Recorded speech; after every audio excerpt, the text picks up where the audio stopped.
Victoria caught the scent of vodka first. Then the heat hit her. Flames tore up her pregnant belly as 300 people watched in absolute horror.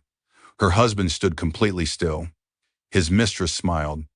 And in that moment, Victoria understood the terrifying truth. This was no accident. This was murder. 1 hour earlier, Victoria had walked into her father's ballroom wearing an ivory gown, carrying her 7-month baby inside her.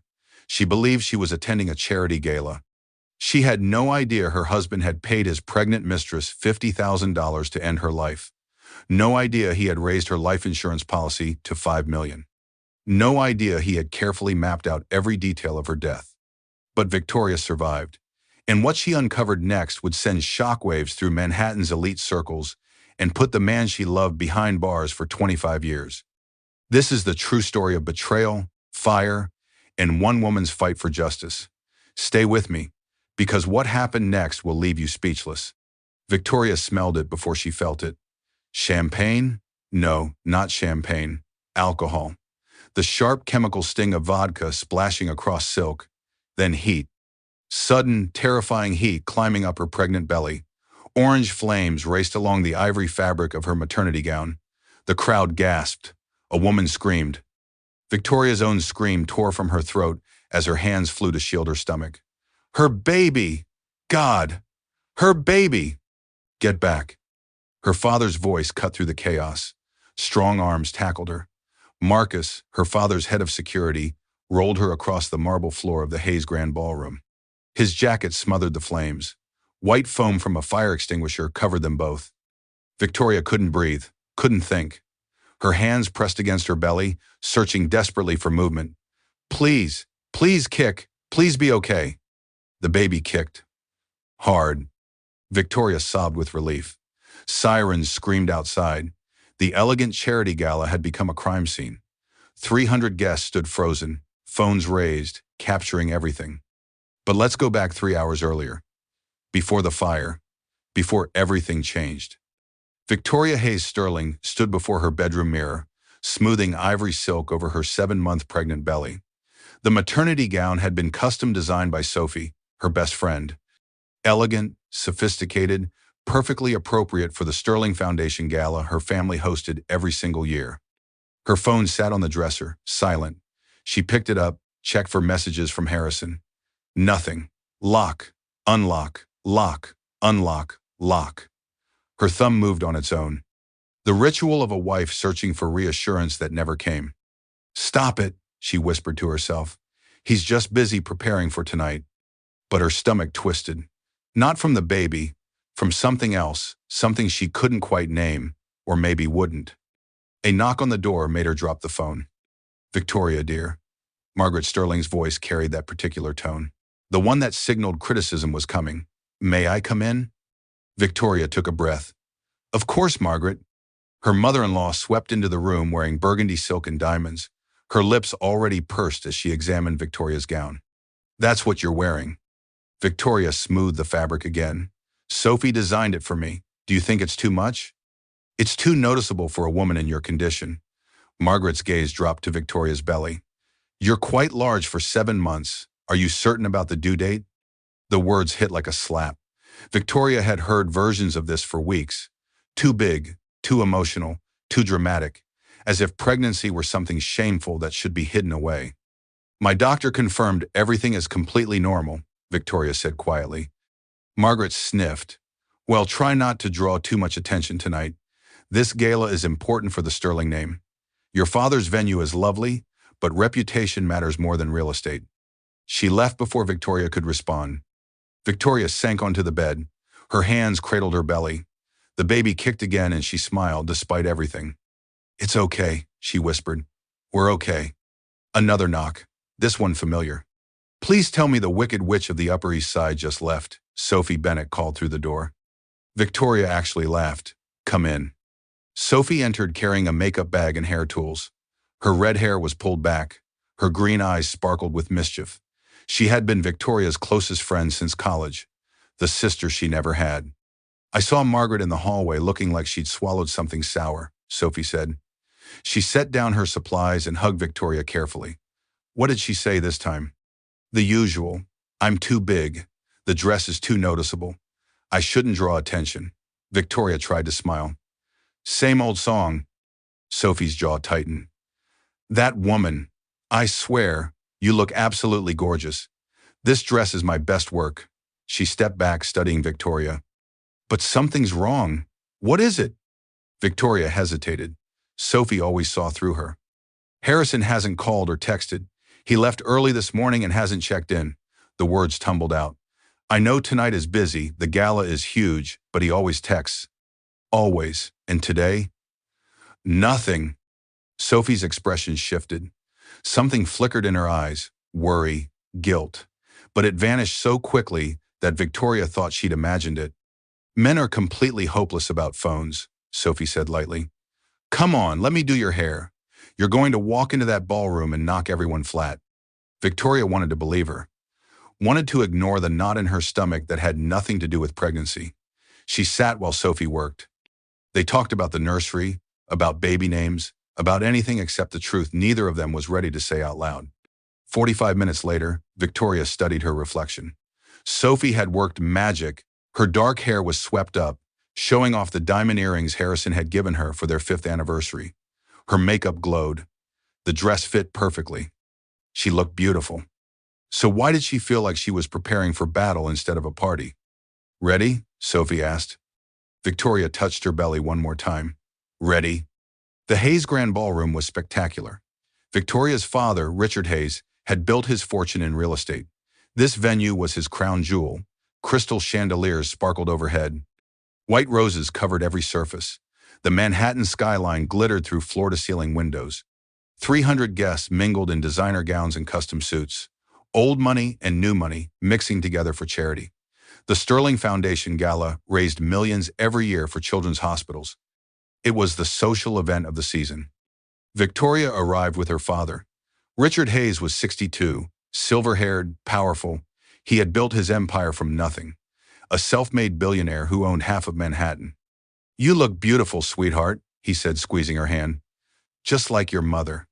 Victoria's mother had passed away when she was 12. Cancer, fast and cruel. Her father had never remarried. He simply poured himself into work and into raising his only daughter. Thanks, Dad. She scanned the crowd. Have you seen Harrison? Richard's expression hardened slightly. He's here somewhere, probably networking. Something in his tone made Victoria glance sharply at him, but he was already smiling at a donor and steering her into the crowd. She spotted Harrison across the ballroom, her breath caught. Even after 7 years of marriage, he was handsome. Tall, perfectly fitted tuxedo, dark hair slightly grayed at the temples. The kind of man who commanded attention the moment he entered a room. He was talking to someone, a woman in red. Victoria's stomach dropped. Amber Caldwell, Harrison's paralegal. 27 years old, beautiful, ambitious. They stood too close together. Harrison's hand gestured as he spoke. Amber laughed. Her hand brushed his arm. It was nothing. Professional colleagues at a work event. So why couldn't Victoria breathe? She started toward them. The crowd parted. Women smiled warmly at her pregnant belly. Men offered congratulations, but Victoria barely heard any of it. Harrison saw her approaching. His face did something complicated. Guilt, irritation, fear, all three in rapid sequence. Then the lawyer mask slid into place. Charming smile. Hand extended to pull her close. There you are, he said. His hand on her lower back felt wrong, performative, like he was playing a role for an audience. Hi, Victoria said. She looked at Amber. Hello. Amber's smile was sharp. Mrs. Sterling, you look absolutely radiant. Pregnancy really suits you. The words were kind. The delivery was not. Thank you, Victoria managed. I didn't realize you'd be here tonight. Harrison invited me, Amber said smoothly. The Sterling Foundation does such important work. I wanted to support it. Harrison's hand tightened on Victoria's back. A warning or a restraint. She couldn't tell which. That's very generous, Victoria said. If you'll excuse me, I need to use the restroom. She pulled away from Harrison before he could respond. Her heels clicked across the marble floor. She felt their eyes following her, felt the weight of something unspoken pressing down on her shoulders. The ladies' room was empty, thank God. Victoria gripped the marble sink and stared at her reflection. Her hands were shaking. This was ridiculous. She was being paranoid. Pregnancy hormones made everything feel dramatic. But then why were her instincts screaming danger? The door opened behind her. Victoria looked up. Amber Caldwell stood in the doorway. Her red dress seemed even brighter in the soft lighting, her smile even sharper. "We need to talk about Harrison," Amber said, and Victoria's world began to crack. Victoria's hands tightened on the sink. "I don't think we have anything to discuss." Amber walked further inside. Her heels echoed on the tile. She checked under the stall doors, empty. They were completely alone. "I'm pregnant too," Amber said. No preamble, no softness, just raw fact. 3 months. The words hit Victoria like a physical blow. The bathroom tilted. She gripped the sink harder, knuckles white. "You're lying." Amber pulled out her phone, scrolled, and turned it toward Victoria. Text messages. Dozens of them. Harrison's name at the top. Intimate words, plans, promises. And then photos. Harrison and Amber at restaurants Victoria didn't recognize. Harrison's hand on Amber's waist. Harrison kissing her neck. Then the sonogram image, black and white, a tiny shape floating in darkness. Caption, Baby Sterling. Victoria couldn't breathe. The room was spinning. This couldn't be real. This had to be a nightmare. She would wake up. She had to wake up. "He's been planning to leave you," Amber continued. Her voice was almost conversational, like discussing the weather. "He only stays because of your father's business connections and your family money. But he doesn't love you anymore. I'm not sure he ever did." Victoria's inner voice screamed, "I knew. For months I knew. I just kept making excuses for him. Every late night, every missed dinner, every time he pulled away. I knew." "Why are you telling me this?" Victoria whispered. Amber's smile turned ice cold. "Because I'm done waiting. Because you deserve to know the truth. Because tonight, this ends." She walked out. Victoria stood frozen. Her reflection stared back, pregnant, trusting, foolish. How long had she been making excuses?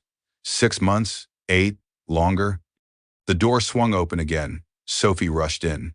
"There you are. I've been looking everywhere." She stopped, saw Victoria's face. "What happened?" "She's pregnant."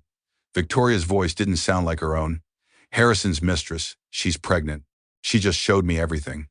Sophie's face went white. "Oh God, Victoria. I'm so sorry. I'm so sorry." Something in her tone made Victoria look up sharply. "You knew." It wasn't a question. Sophie's eyes filled with tears. "I saw them 6 months ago at a restaurant. They were together. Really together. I confronted Harrison. He threatened me. Said if I told you, he'd make sure you never spoke to me again. That you'd choose him over me. That I'd lose my best friend." Her voice broke. "I believed him. I stayed quiet. I'm so sorry. I should have told you anyway." Victoria wanted to be angry. Should have been furious. But she just felt hollow. "It's okay," she said. The words came automatically, as they always did. Always apologizing, always smoothing things over. "He manipulated you too." "No, it's not okay. You deserve to know." Sophie grabbed her hands. "But we can leave right now. Out the back. You don't have to do this tonight." Victoria looked at their joined hands, then at her reflection, at the belly carrying Harrison's child, at the gown Sophie had designed with love, at the woman she had become. Small, apologetic, invisible. "No," she said slowly. "This is my father's event. This is my family's name. I won't let them humiliate him or me." She walked back out into the ballroom. Sophie followed, whispering urgent pleas to reconsider. But Victoria was done reconsidering, done making herself smaller, done pretending she didn't see what was right in front of her. She found Harrison near the bar with Amber. Of course. Conversations around them dimmed as Victoria approached. People could sense drama. Society always could. "Harrison," Victoria's voice was calm. "We need to leave. Now." His face cycled through those complicated expressions again. Guilt, irritation, caught. "Victoria, you're making a scene," he said quietly, the charming smile held firmly in place. "Let's discuss this later." "I'm 7 months pregnant with your child," Victoria said, and her voice carried. Heads nearby turned. "And I just learned I'm not the only one." The ballroom went silent. 300 pairs of eyes swiveled toward them. You're emotional, Harrison said. Pregnancy hormones. Let's talk about this privately. The gaslighting was so automatic, so practiced. How many times had he done this? How many times had she believed it? I don't know what she told you, Harrison continued, his lawyer voice smooth, rational. But you're misunderstanding the situation. Don't do this here, he added lower, more threatening. Think of your father. Margaret Sterling pushed through the crowd, her face a mixture of fury and fear. Victoria, dear, perhaps you should rest, she said, reaching for Victoria's arm. You're clearly not well. Victoria stepped back. I'm perfectly well. I'm simply asking my husband about his pregnant mistress. The words echoed in the sudden hush. Gasps rippled through the crowd. Phones rose. Everyone was recording. The Sterling family scandal unfolding in real time. Amber stepped forward. She didn't look ashamed. She looked triumphant. Harrison, tell her, Amber said, loud enough for the nearest dozen guests to hear. Tell her you love me. Tell her the baby you actually want is mine. Victoria watched Harrison's face, watched him calculate, watched him search for the angle that would save his career, his reputation, his carefully constructed life. He didn't deny it. That silence was answer enough. Victoria turned to walk away. She was done. She'd said her piece. They could have each other. But Amber wasn't finished. You think you're so perfect? Amber called after her. The billionaire's daughter, the society wife, but you're just a placeholder, a connection to money. Harrison never loved you. He used you. Just like your father used his money to buy everything, including your pathetic marriage. Victoria stopped. Something inside her that had bent and bent and bent finally reached its breaking point. She turned back. Not to fight, not to argue, just to speak one simple truth. You're welcome to him, Victoria said, her voice steady and clear. A man who cheats on his pregnant wife with his employee, real prize. The crowd murmured in agreement. Victoria saw approval on faces around her. Disgust directed firmly at Harrison and Amber. Amber's face twisted. The younger woman wasn't getting the reaction she wanted. Victoria's calm enraged her far more than tears would have. Amber grabbed a champagne glass from a nearby table. Victoria thought she would throw it, expected cold champagne and public humiliation. Instead, Amber grabbed the vodka bottle from behind the bar. Everything slowed down. Victoria noticed everything. The weight of her belly, the ache in her swollen feet, the baby kicking inside her, the cold of her wedding ring, the smell of white roses and lilies from the centerpieces, the click of her father's shoes as he started toward her. Amber upended the bottle over Victoria's head. Alcohol splashed cold across her hair, her face, her chest. It soaked deep into the ivory silk of her maternity gown. The chemical smell burned her nose. The crowd gasped. A woman shrieked. Victoria stood frozen. Alcohol dripped down her belly, down her legs, pooling on the marble floor. Then Amber produced a lighter from her clutch, a small silver Zippo that caught the chandelier light. If I can't have him, Amber said, her voice high and hysterical, you don't deserve him either. The lighter flicked open, the flame danced, and the world exploded into fire. The flame touched the vodka-soaked silk, the fabric ignited instantly. Orange and yellow flames raced up Victoria's gown, up her pregnant belly. The heat was immediate and agonizing. Her skin burned. The baby kicked frantically inside her. Victoria screamed. Her hands flew to her stomach. Protective instinct overriding everything else. Her baby. She had to protect her baby. Get back. Her father's voice cut through the terror. Then strong arms tackled her. Marcus slammed her to the marble floor, his body shielding her belly. His suit jacket smothered the flames. White foam from a fire extinguisher covered them both.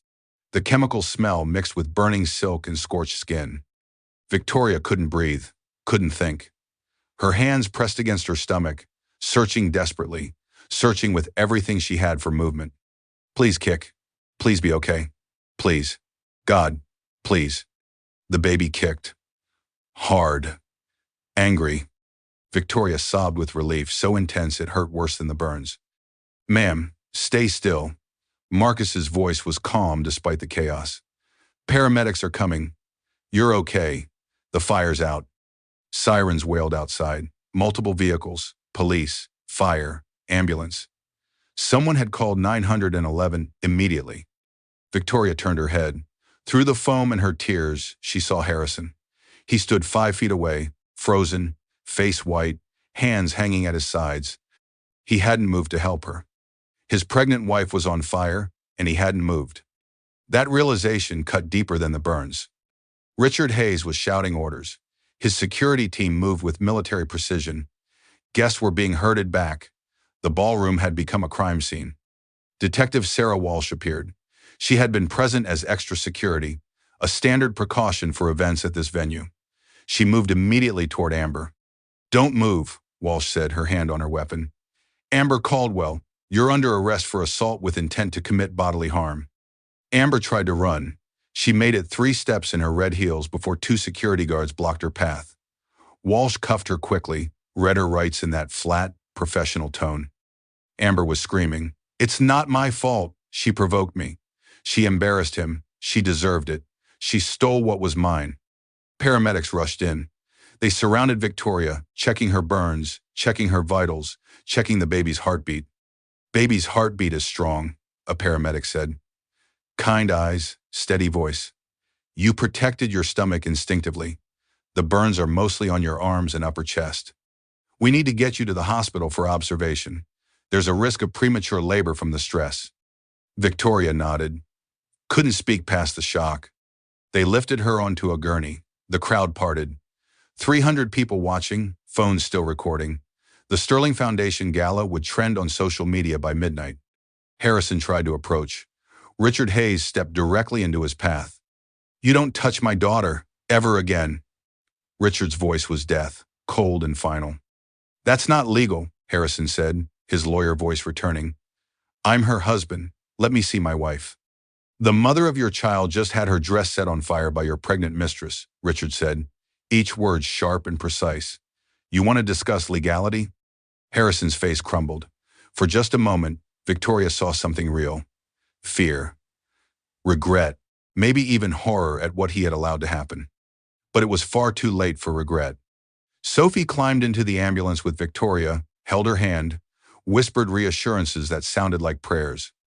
As they pulled away, Victoria looked back at the Hayes Grand Ballroom, the venue her father had built, the place where she had almost died, the place where her old life had burned away. The ambulance ride was a blur of questions and pain. Victoria's arms throbbed. Her chest felt as though it were still on fire, even though the flames were long out. "Second-degree burns," the paramedic said. "Serious but treatable." The baby kicked steadily.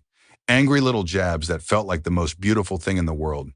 "Stay with me," Sophie said, her hand gripping Victoria's. "Focus on my voice. You're okay. The baby's okay. You're both going to be fine." But Victoria's mind kept circling back to one single moment. Harrison standing frozen while she burned. Harrison not moving. Harrison choosing self-preservation over his burning wife and unborn child. What kind of man does that? The answer was clear. The kind of man who planned it, or at least allowed it to happen. They arrived at the hospital. Emergency room staff swarmed. Dr. Helen Richardson was already there. Victoria's obstetrician had been called immediately. She took charge with quiet, steady efficiency. "Let's get those burns treated and check the baby thoroughly," Dr. Richardson said. "You're going to be okay, Victoria, both of you." They wheeled her into a private room, cut away the ruined gown. Victoria watched the ivory silk fall away in charred, blackened pieces. Sophie's beautiful design destroyed. Everything destroyed. The hospital staff worked quickly, cleaning the burns, bandaging, starting an IV for fluids and pain medication, hooking up fetal monitors. The steady beep of the baby's heartbeat filled the room. Strong, healthy, furious. "Your baby is a fighter," Dr. Richardson said, smiling as she reviewed the monitors. "Heartbeat is perfect, no signs of distress. You protected your stomach instinctively.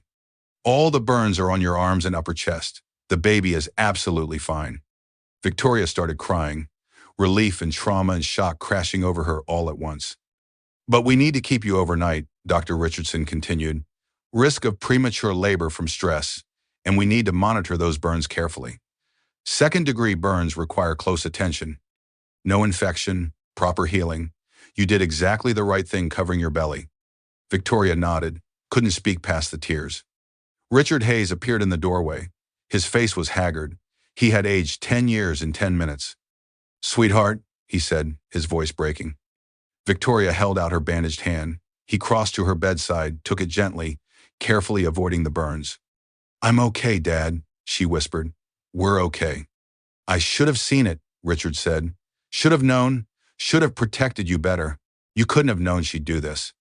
"Not the fire, Harrison." Richard's jaw tightened. "I suspected for months. Saw the signs." "Oh, but I convinced myself I was being overprotective, that I didn't want to see my daughter hurt. I should have trusted my instincts." Victoria thought about her own instincts. All those moments she had known something was wrong. All the times she made excuses instead. "We all missed it," she said. Sophie stood by the window, arms wrapped tightly around herself, guilt written across her face. "Sophie," Victoria said softly, "come here." Her best friend crossed to the bed. Tears streamed freely down her face. "I should have told you," Sophie whispered. "6 months ago, the moment I saw them, I should have told you. He threatened you, manipulated you. That's what he does." Victoria squeezed her hand. "He isolated me from everyone who might have told me the truth. That's the playbook. I don't blame you." A knock at the door interrupted them. Detective Sarah Walsh entered with a uniformed officer. "I'm sorry to intrude," Walsh said, "but I need to take your statement while everything is still fresh." Victoria nodded, took a breath, and began recounting the evening. The bathroom confrontation with Amber, the public scene at the gala, the vodka, the lighter, the fire. Walsh took careful notes. Her expression stayed neutral and professional, but Victoria could see the anger burning quietly in her eyes. "This is attempted murder," Walsh said when Victoria finished. "Assault with intent to commit bodily harm. While you're pregnant, that's assault on 2 victims. Amber Caldwell is in custody. She'll face serious charges." "What about Harrison?" Richard asked, his voice hard. "We're investigating his involvement," Walsh said carefully. "But unless we can prove he knew about Amber's plan, there's not much we can charge him with. Adultery isn't a crime in New York. But abandonment is grounds for divorce," Richard said, "and I'll make sure he loses everything else." Walsh left to continue her investigation. The uniformed officer remained outside the room as a protective detail, just in case. Victoria lay back against the pillows, exhausted, traumatized, but alive. The baby kicked again, a small flutter that felt like a question. "Are we safe now?" "Yes," Victoria whispered, touching her bandaged belly. "We're safe. I promise. Whatever happens, I've got you." But even as she said it, her mind circled back to Harrison's frozen face, his stillness, his choice. And then the memory hit her suddenly. In the ambulance, she had apologized. She'd said, "I'm sorry I ruined Dad's gala. I'm sorry I caused a scene." What had she been apologizing for? Someone had just tried to kill her, tried to burn her alive, and her first instinct had been to say sorry. How many times had she apologized for things that were not her fault? How many times had she made herself small so Harrison could feel comfortable? How many times had she convinced herself it was normal for a wife to feel invisible in her own marriage? The realization settled over her like ice water, cold, clarifying, terrible. She had been making excuses for Harrison for years. Every missed dinner, every late night at the office, every time he pulled away from touching her belly, every time he made her feel like she was too needy, too emotional, too much, she had known. Somewhere deep inside, she had known. She just kept hoping she was wrong. Victoria woke in the hospital bed to gray dawn light filtering through the window. For one blissful second, she forgot. Then her arms throbbed with pain, and memory came crashing back. The gala, the fire, the betrayal. She was alive, the baby was safe. That was what mattered. Sophie was asleep in the chair beside the bed, neck bent at an awkward angle. Richard sat in the other chair, wide awake, watching the door like a guard. "Dad," Victoria said quietly, "you should go home, get some rest." "Not a chance." His voice was rough. "I'm staying until you're discharged." A nurse came in to check vitals and change the bandages. The burns looked angry and raw in the morning light. Victoria forced herself to look at them, to acknowledge what had been done to her. "They'll scar," the nurse said gently, "but they'll fade with time. You are healing well." Dr. Richardson will be in soon for final checks. After the nurse left, Victoria's phone buzzed on the nightstand. She had forgotten about it entirely. Someone must have retrieved it from the gala. 127 missed calls, 73 text messages. Victoria scrolled through them. Friends, acquaintances, society women she barely knew. Everyone had heard. The videos were viral by midnight, just as she had expected. Most messages were supportive. Some were merely curious. A few were vicious, blaming Victoria for causing drama at a charity event. Then she saw the message from an unknown number. "This is Margaret Sterling. We need to discuss how to contain this disaster. For the baby's sake." Contain. For the baby's sake? Not, "Are you okay?" Not, "I'm so sorry." Not, "How can I help?" Contain the disaster. Protect the Sterling reputation. The baby was just an excuse. Victoria set the phone down carefully. Something was happening inside her. The apologetic woman who had spent 7 years making herself smaller was burning away, just like that ivory gown. "Victoria." Sophie woke up, rubbing her neck. "How are you feeling?" "Angry," Victoria said. It was the first honest emotion she had named in hours. "I'm so angry." Sophie and Richard exchanged a glance. "Good," Richard said. "Anger is useful. Anger gets things done." Dr. Richardson arrived for morning rounds. She examined the burns, checked the baby's heartbeat, reviewed the overnight monitor readings. Everything looked stable. "Baby's heartbeat stayed strong all night," she said. "No signs of premature labor. The burns are healing as expected. I'm comfortable discharging you with strict instructions for follow-up care." "Can I go home?" Victoria asked, then stopped. Where was home? The Sterling mansion where Harrison lived? Where his mother lived? Where every room was now poisoned with memory? "You're coming to my house," Richard said firmly. "The estate has plenty of room. You'll stay there while we figure everything out." Victoria nodded. Relief washed over her. She couldn't face the Sterling mansion. Not yet. Maybe not ever. Discharge paperwork took hours. Prescriptions for pain medication and burn care. Instructions for rest and stress reduction. Appointments scheduled for follow-up burn treatment and prenatal care. Sophie went to the Sterling mansion to pack Victoria's things, escorted by Richard's security team because Harrison would be there. Victoria gave her a list: clothes, toiletries, personal items, the baby books from the nursery. "Don't take anything that isn't yours," Richard instructed. "We'll inventory everything later for the divorce proceedings." The word divorce felt surreal. Yesterday morning, Victoria had been married, planning for a baby, building a life. Now everything was ashes. Richard's estate was in the Hamptons, 45 minutes from Manhattan, the house where Victoria had grown up after losing her mother.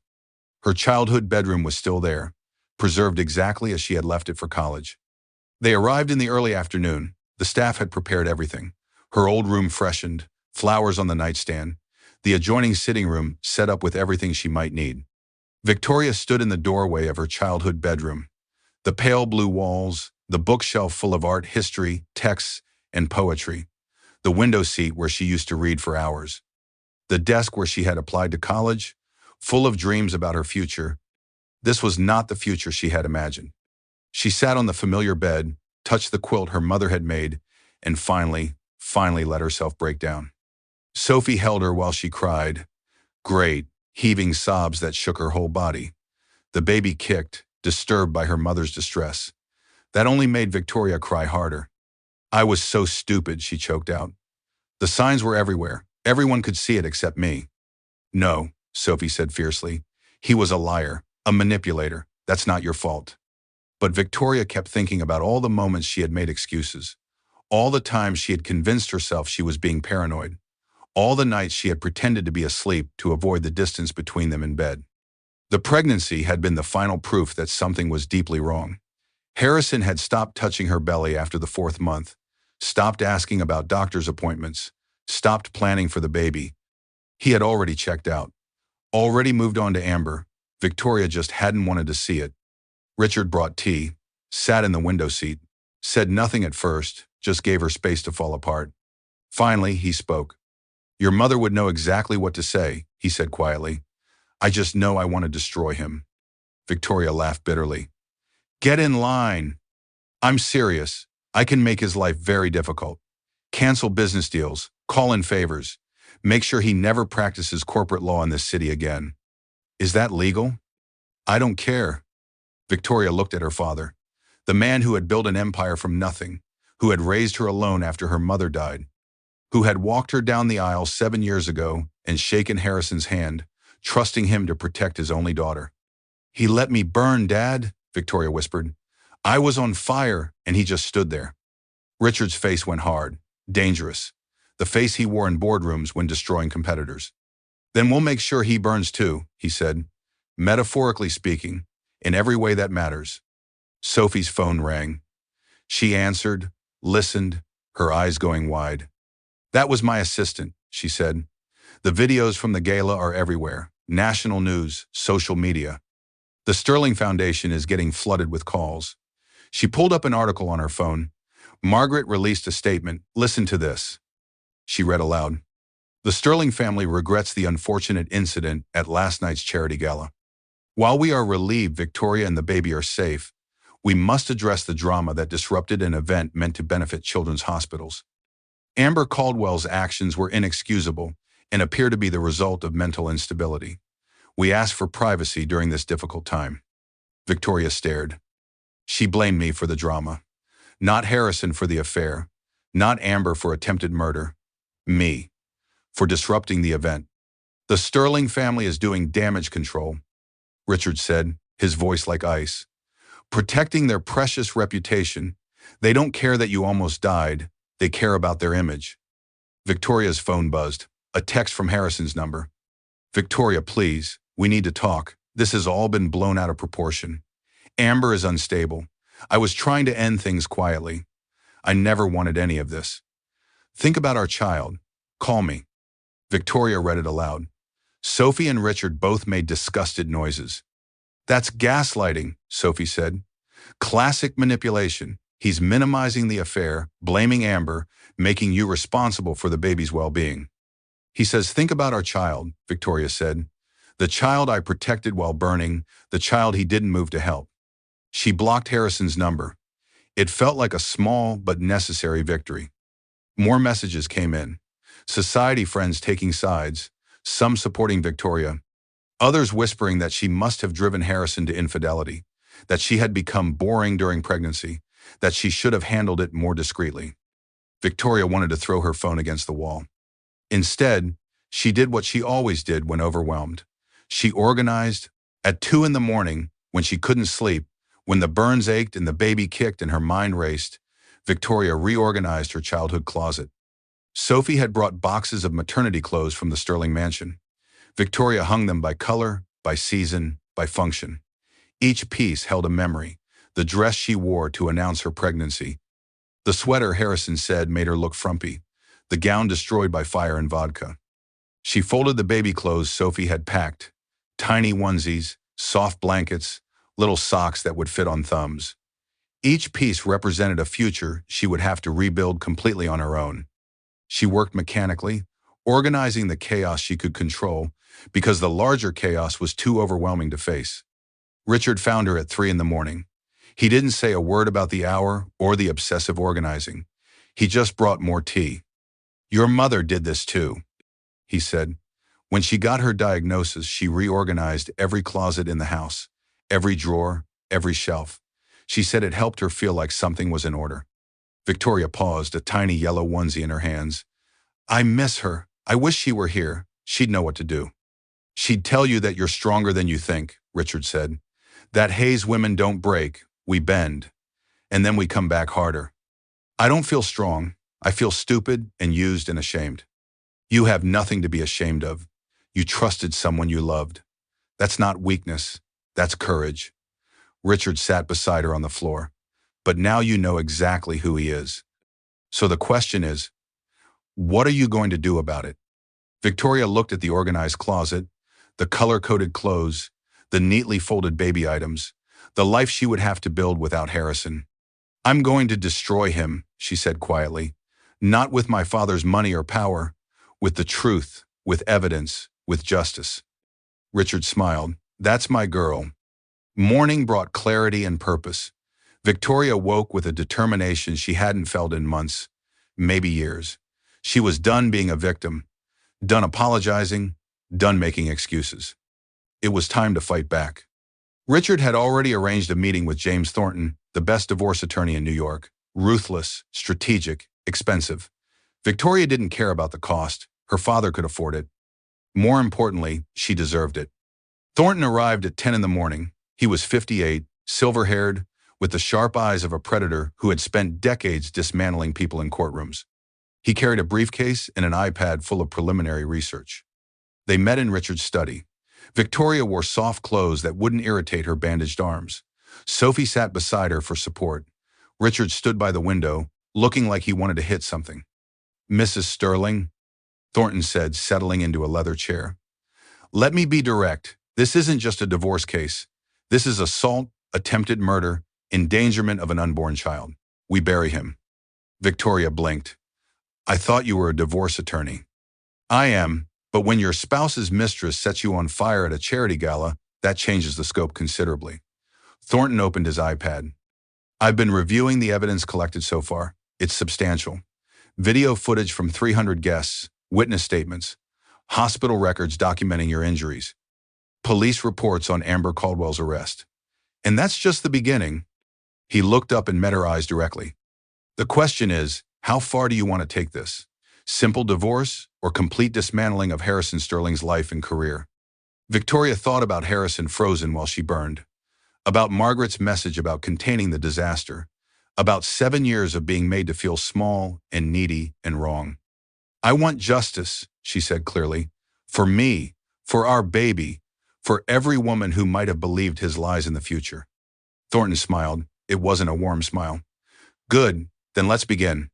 He spent the next hour laying out the strategy. First, they would subpoena text messages and emails between Harrison and Amber, financial records to trace money movement, security footage from Harrison's law firm to establish the full timeline of the affair. "I've already requested phone records," Thornton said. "With your permission, I'll also petition to access joint bank accounts and credit card statements. I suspect we'll find some very interesting patterns." "Like what?" Victoria asked. "Hotels, restaurants, gifts, money transfers." Thornton's expression was grim. "Men having affairs leave paper trails. They always do." Sophie's phone buzzed. She glanced at it and her face went pale. "What?" Victoria asked. "Harrison's at the gate. He's demanding to see you." Richard was out of his chair instantly. "I'll handle it." "No." Victoria stood. Her legs felt unsteady, but she locked her knees. "I'll talk to him. On my terms. Here, with witnesses." "Are you sure?" Richard asked. "You don't have to see him." "I want to. I need to." Victoria looked at Thornton. "Can he legally be kept from seeing me?" "You can refuse to see him. He's not entitled to access simply because you're married, especially given the circumstances." Thornton paused. "But if you want to confront him with witnesses present, that could be very useful. People reveal themselves under pressure." Victoria nodded. "Then we do it in the library, with all of you present, and I want it recorded." Thornton pulled out his phone. "I'll set up audio recording, legal in New York with one-party consent." 20 minutes later, Victoria sat in the library. Richard stood by the fireplace. Sophie was by the window. Thornton was in the corner with his phone already recording. Marcus was stationed by the door. Harrison was escorted in by security. He looked terrible, unshaven, wrinkled suit, eyes red from lack of sleep. "Good," Victoria thought. "Let him suffer." "Victoria," he said. Relief flooded his face. "Thank God. I've been so worried. Are you okay? Is the baby okay?" The concern sounded genuine. But Victoria had learned to see past the performance. "The baby and I are fine," she said. "No thanks to you." Harrison flinched. "That's not fair. I was in shock. Everything happened so fast. I didn't know how to react. You didn't move to help me. I was on fire, and you just stood there." "I was paralyzed. Traumatized. You can't blame me for having a normal fear response." There it was, the deflection, making his own abandonment about his trauma rather than her attempted murder. "Sit down," Victoria said. "We need to talk." Harrison sat across from her, reached for her hand. She pulled back. "Don't touch me." His hand dropped. Hurt flashed across his face. Calculated hurt, performed emotion. Victoria was completely done being moved by it. Tell me about Amber, she said. Harrison's jaw tightened. It's not what you think. Then what is it? It was a mistake, a stupid, selfish mistake. She came on to me. I was weak. It didn't mean anything. How long, Harrison? He looked away. 8 months. 8 months. The affair had started before she got pregnant, before they had decided to try for a baby, before he had held her hand at the first doctor's appointment and smiled at the sonogram image. All of it had been a lie. Is she really pregnant? Victoria asked. Harrison hesitated. She says she is. Is it yours? I don't know. Maybe. She's not always reliable. But you slept with her without protection. Another hesitation. Sometimes. Victoria felt detached, like she was watching this conversation happen to someone else entirely. The man across from her was a stranger. She had spent 7 years married to a complete stranger. When were you planning to tell me? She asked. I wasn't. I was going to end it with Amber. Move forward with you and the baby. Put it all behind us. Did your mother know? Harrison's face told her everything before he even spoke. She suspected. She told me to be discreet, that these things happen, that I needed to protect the family name. Of course Margaret had known. Of course she had told him to hide it rather than end it. Reputation had always mattered more than honesty. Tell me something, Victoria said. She kept her voice level, clinical. When did you stop loving me? Was it gradual, or was there a specific day? Harrison opened his mouth, closed it. Couldn't locate the right lie quickly enough. That silence was her answer. You never loved me at all, Victoria said. Not a question. That's not true. I did love you. I just, we grew apart. No, we didn't grow apart. You checked out. You stopped trying. You found someone younger and more exciting, and you decided I wasn't worth the effort. You got pregnant. Everything became about the baby. I felt like I didn't matter anymore. There it was. Blaming her for his affair because she was pregnant with his child, because she had dared to focus on growing a human being inside her body. Victoria's hands clenched. The bandages pulled at her burns. The pain grounded her. Get out, she said quietly. Victoria, please. We can work through this, for the baby. Don't throw away 7 years of marriage over a mistake. Over a mistake? Her voice rose. Your mistress set me on fire, tried to kill me and our baby, and you let it happen. You knew she'd be at the gala. You knew she was unstable. And you let me walk into that situation completely blind. I didn't know she'd do that. I swear I didn't know. You knew something. You planned something. Or you allowed something. Victoria stood. Everyone in the room tensed. Get out of my father's house. Don't contact me again. Don't come near me. Anything you need to say goes through my attorney. She gestured to Thornton, who stepped forward with a smile like a shark. Mr. Sterling, I'm James Thornton. I'll be representing Mrs. Sterling in all proceedings moving forward. Divorce, custody, asset division, and potential criminal charges if the evidence warrants. Harrison's face went white. Criminal charges against me? I didn't do anything. We'll let the evidence speak for itself, Thornton said smoothly. You'll be hearing from me very soon. I strongly suggest you retain counsel immediately. Marcus escorted Harrison out. He went without further protest, but fear was written clearly across his face. Good. When the door closed behind him, Victoria's knees gave out. She sank back into the chair. Her whole body shook. You did great, Sophie said, kneeling beside her. You were so strong. I don't feel strong. My voice almost broke a dozen times. But it didn't. You held firm. Richard came over, squeezed her shoulder gently. I'm proud of you, sweetheart. Thornton stopped the recording. That was very useful. He admitted to the affair, admitted his mother knew, admitted he planned to hide it, all on record. He looked up. What happens now? Now we build the case. He pulled up documents on his iPad. Financial records came through this morning.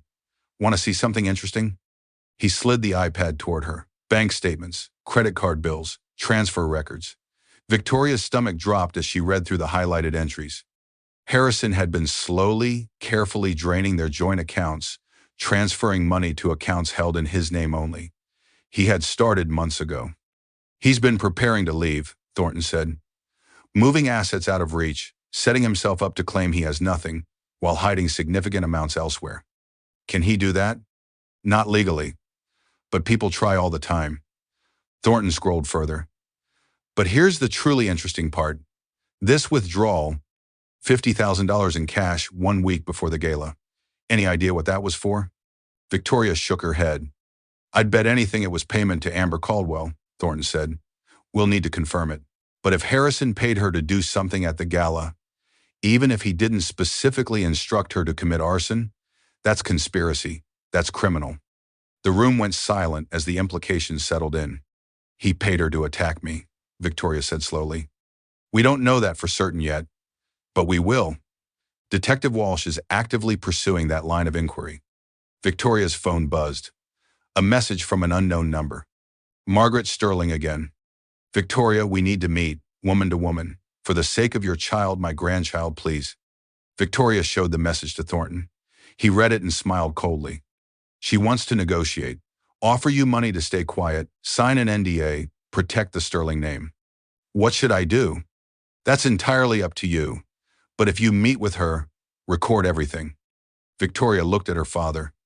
At Sophie. At the attorney fighting for her. At the evidence of Harrison's betrayal spread across the iPad screen. Set up the meeting, she said. Let's see what she's willing to pay for my silence.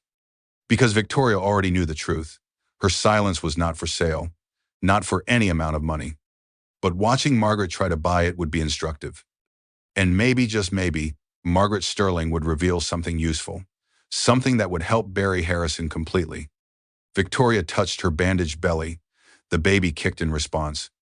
We're going to win, she whispered to her unborn child. I promise you, we're going to win. Margaret Sterling arrived at Richard's estate the following afternoon. She came with her own attorney, a sharp-faced woman in an expensive suit, briefcase full of documents. They met in the formal living room. Victoria wore a soft sweater that concealed her bandages. She wanted to project strength, not wounds. Sophie sat beside her. Richard stood by the fireplace, silent and watchful. Thornton was present as Victoria's legal representative, and Victoria's phone was recording quietly in her pocket. Legal in New York, one-party consent. Margaret looked older than Victoria had ever seen her. The society mask had developed visible cracks. She sat across from Victoria, hands folded, diamonds catching the light. Thank you for seeing me, Margaret said. Her voice had lost its usual condescending edge. How are you feeling? I have second-degree burns on my arms and chest, Victoria said plainly. But the baby's fine, in case you were wondering. Margaret flinched. Of course I was wondering. That's my grandchild. Is it because your son tried to kill us? Or at least let someone else do it for him? That's not fair. Harrison made mistakes, but he's not a murderer. Then why are you here, Margaret? The older woman exchanged a glance with her attorney. The sharp-faced woman pulled documents from her briefcase. We're here to offer a resolution, the attorney said, her voice professionally pleasant. One that benefits everyone involved, especially your child. What kind of resolution? Thornton asked. The attorney slid papers across the coffee table. A non-disclosure agreement in exchange for Mrs. Sterling's silence about the events at the gala and her agreement not to pursue criminal charges against Mr. Harrison Sterling. The family would provide substantial financial compensation. Victoria didn't touch the papers.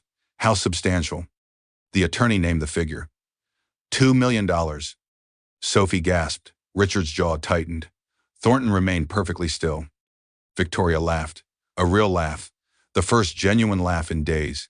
Because the absurdity of this moment was almost too much. You want me to sign away my voice after your son's mistress tried to burn me alive while I was 7 months pregnant with your grandchild? Victoria said.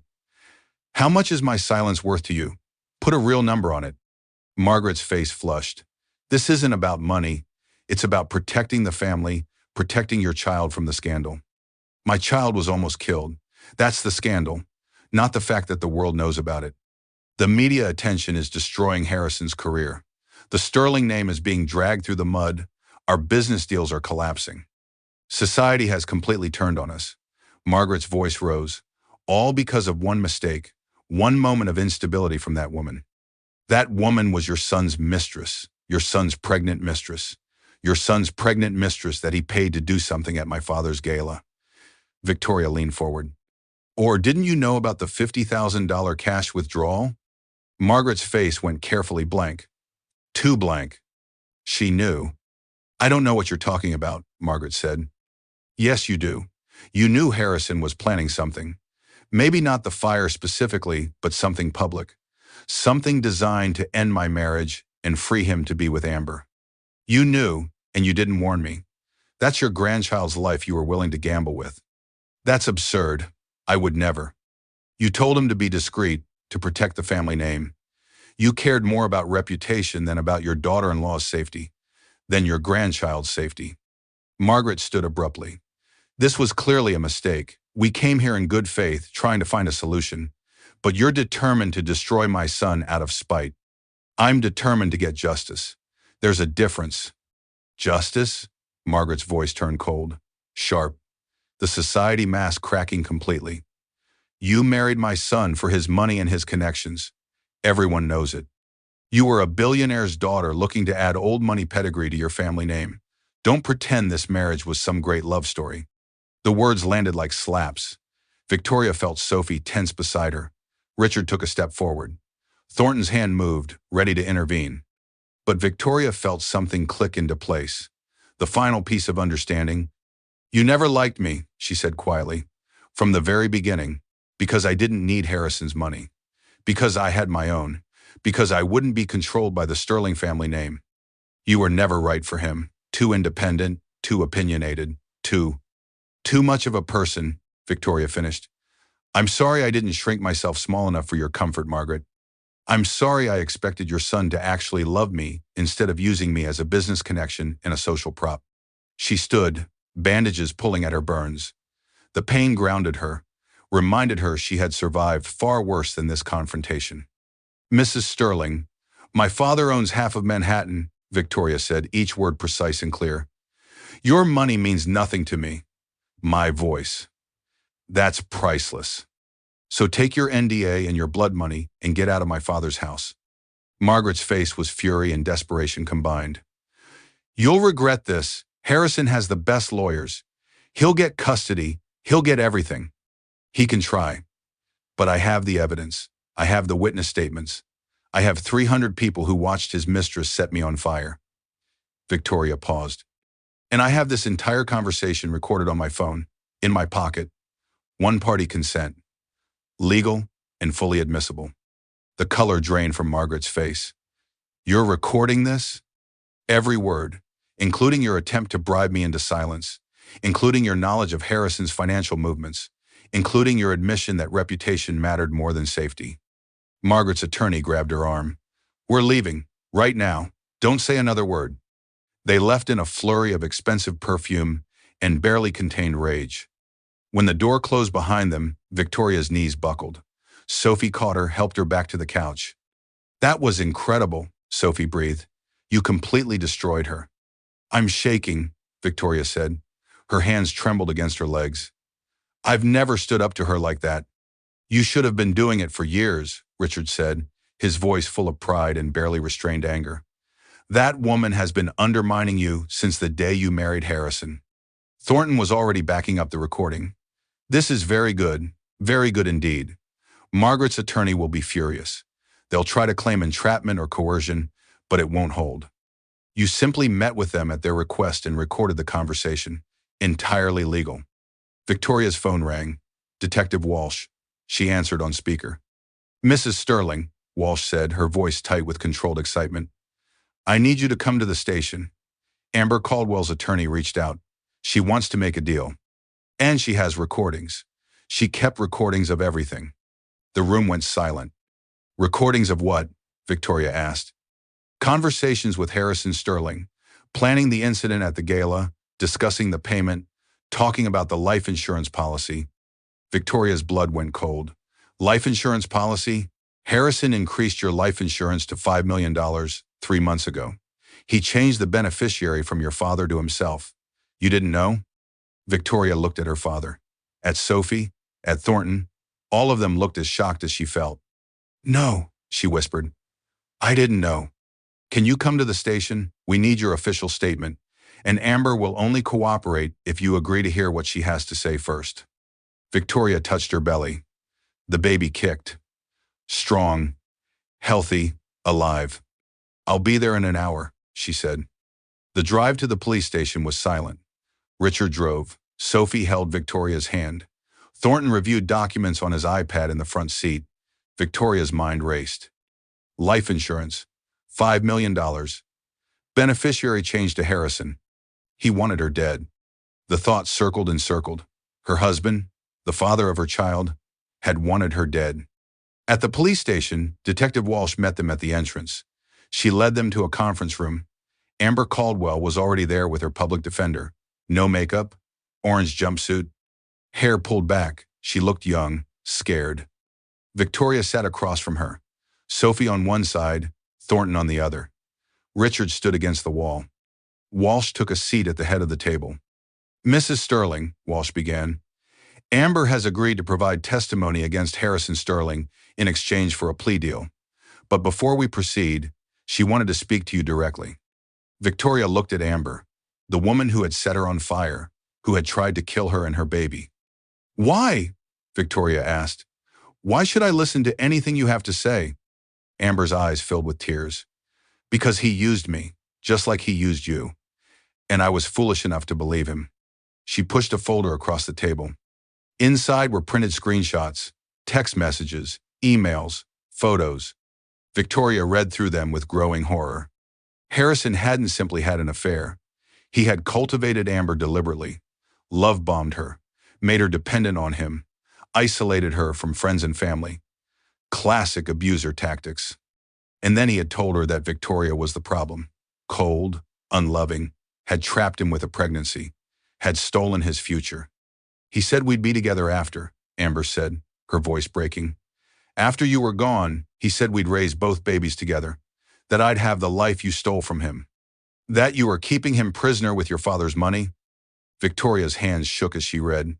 Message after message of Harrison manipulating this young woman, making her resent Victoria, making her feel justified in doing something terrible. Then she reached the worst messages.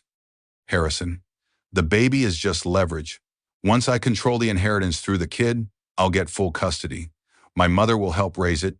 You and I can disappear with the money. Harrison, Victoria's father won't cooperate if she's just divorced. But if something happens to her, the baby inherits everything. I control the trust until the kid's 18. That's 25 million minimum. Harrison, just make it look impulsive. Jealous mistress.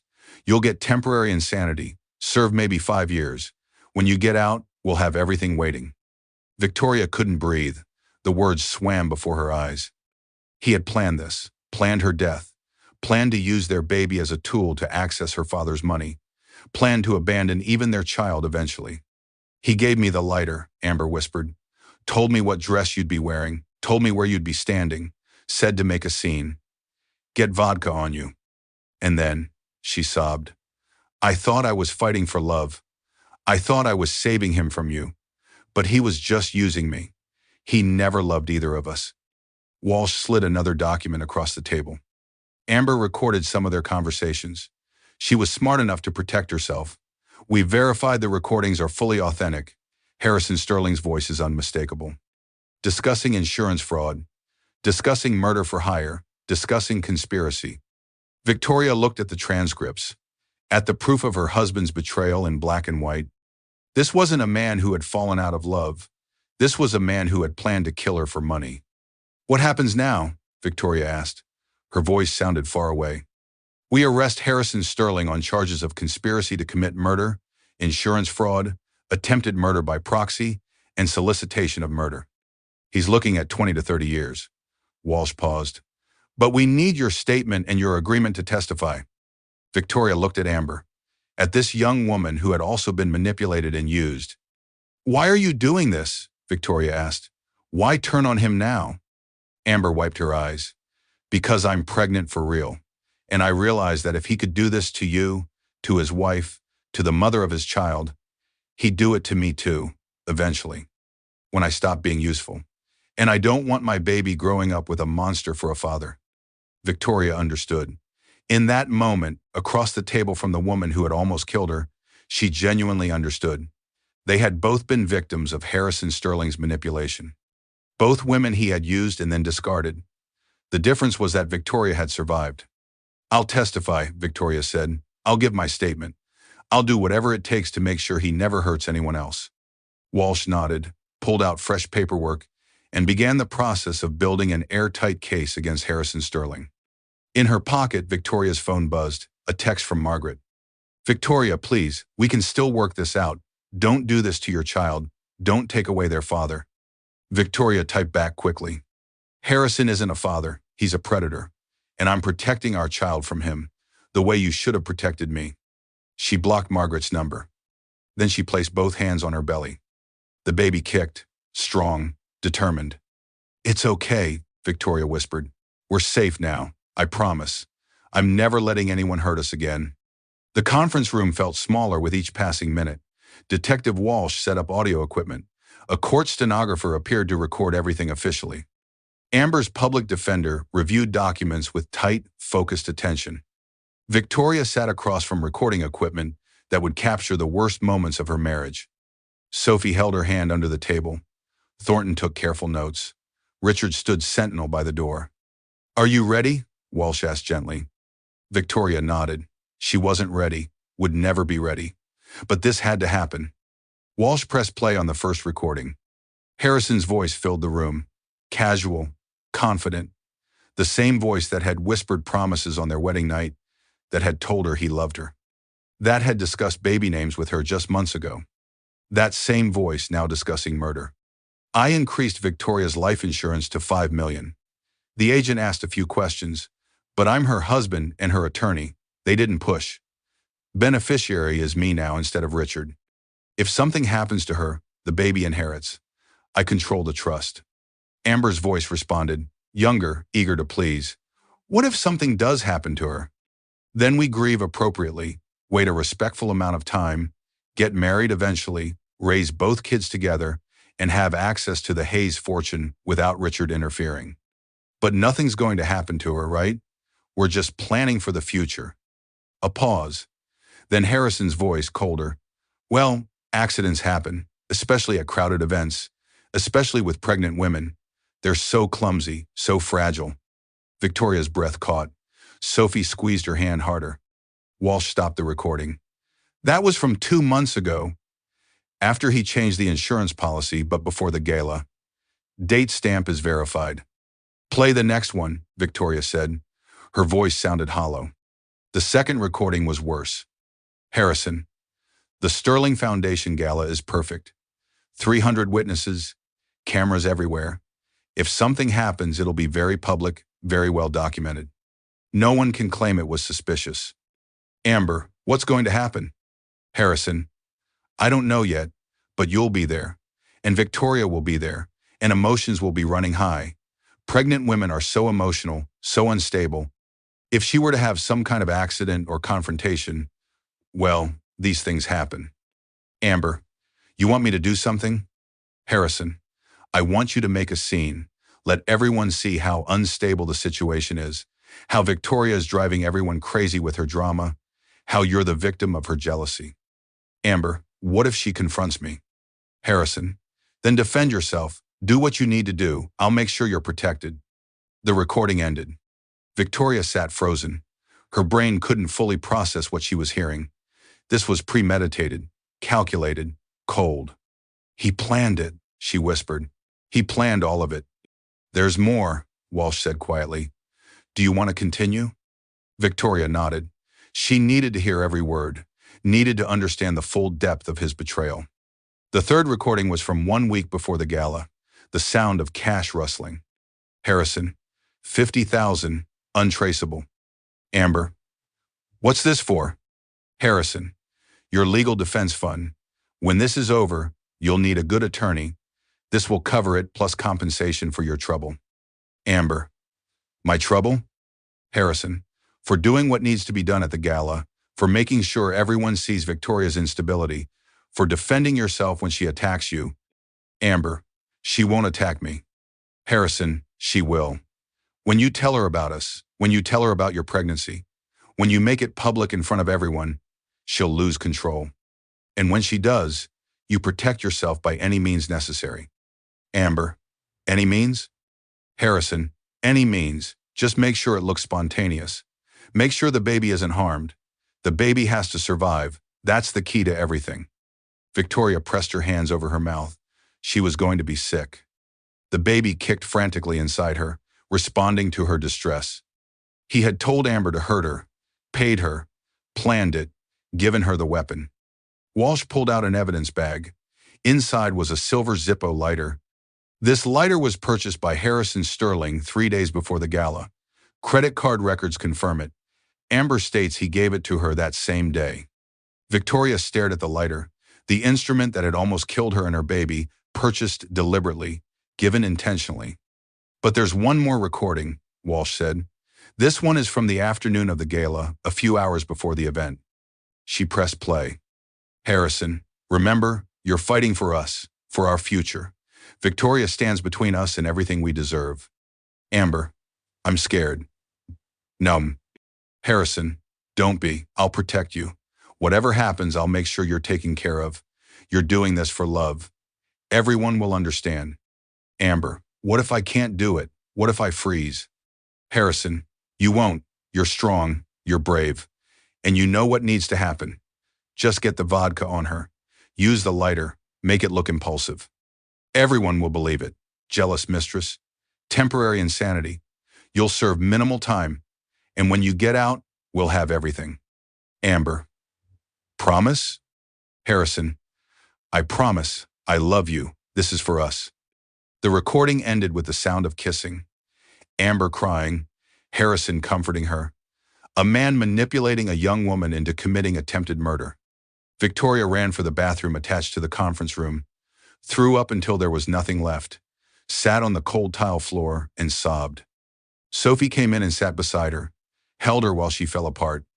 He never loved me, Victoria choked out. Never. I was just a resource, a connection to money, a placeholder. And when I wasn't useful anymore, he planned to kill me. I know, Sophie whispered. I know, honey. I'm so sorry. And the baby, our baby. He only wanted the baby to survive so he could use it. Use our child as a tool to get to the inheritance. He didn't care about being a father. He cared about the money. Sophie's arms tightened around her. Eventually, Victoria collected herself, washed her face, looked at her reflection, and saw a woman who had survived her husband's plan to murder her. A woman who was still standing, still fighting, still protecting her child. She walked back into the conference room, sat down, and met Walsh's eyes. I want to press every charge possible, Victoria said. I want him in prison for the rest of his life. Walsh nodded.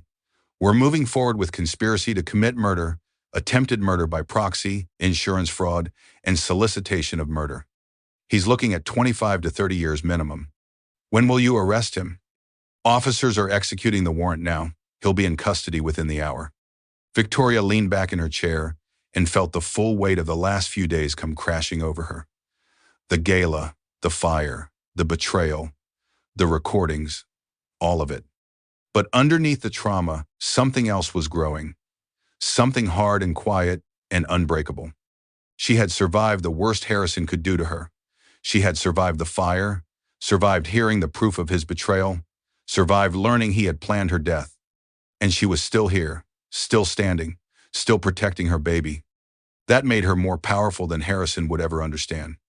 Victoria insisted on visiting the Sterling mansion one final time. She needed to see it, needed to collect her last personal belongings, needed to stand in the nursery they had decorated together and mourn what should have been. Richard's security team came with her. Marcus and 2 others. Sophie stayed close.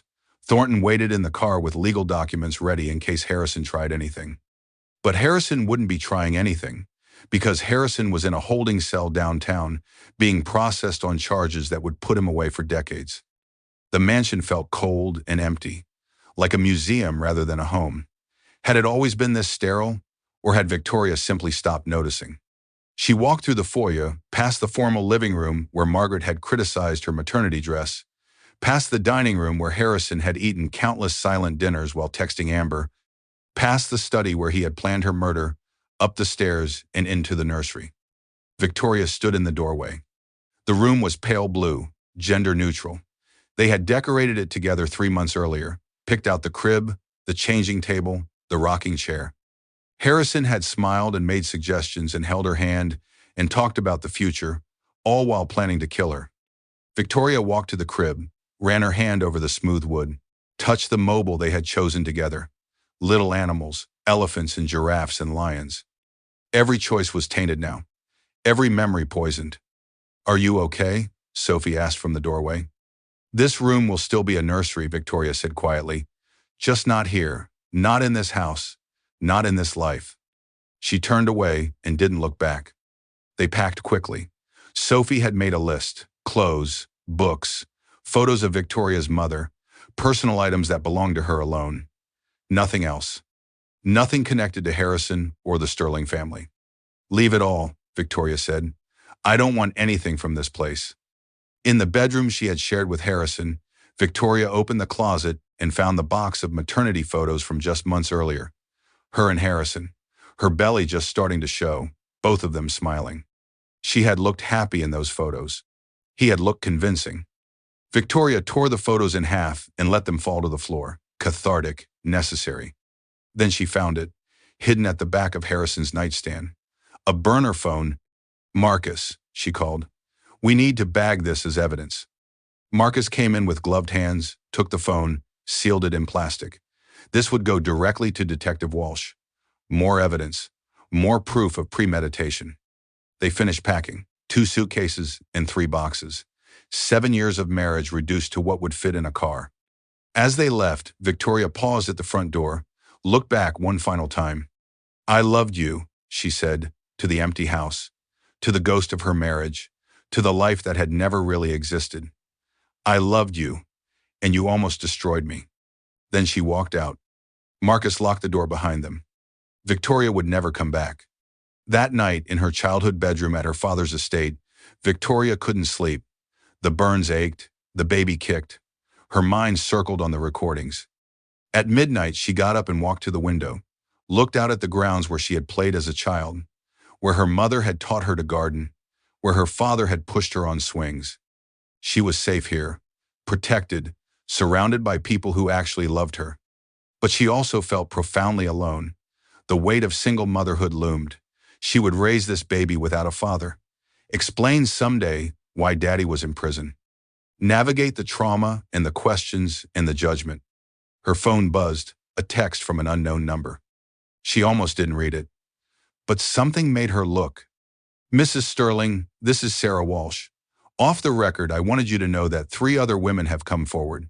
Harrison has a pattern, other affairs, other manipulation. You're not the first woman he used. You're just the first who survived to tell the truth. These women are grateful you're speaking up. You're giving them the courage to come forward too." Victoria read it twice. Then a third time. Other women, a pattern. She wasn't alone in this. Harrison Sterling was a serial predator, and she had stopped him by surviving, by fighting back, by refusing to stay silent. Victoria touched her belly. "You hear that?" she whispered to her unborn daughter. "Your mom is a badass, and you're going to be one too." The baby kicked. Strong. Determined. Victoria smiled through her tears. The quiet strength was building, growing, becoming something unshakable. She had survived the worst. Everything from here was just details. 3 months later, Victoria sat in a courtroom holding her newborn daughter, Grace Elizabeth Sterling, born 2 weeks early, 7 pounds 4 ounces. Perfect. The trial had been delayed until after Victoria gave birth by judge's order. She had testified at 8 months pregnant, but the final proceedings waited until she had recovered.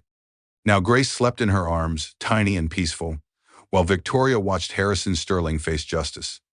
The courtroom was packed. Media filled the back rows. Society matrons whispered in the gallery.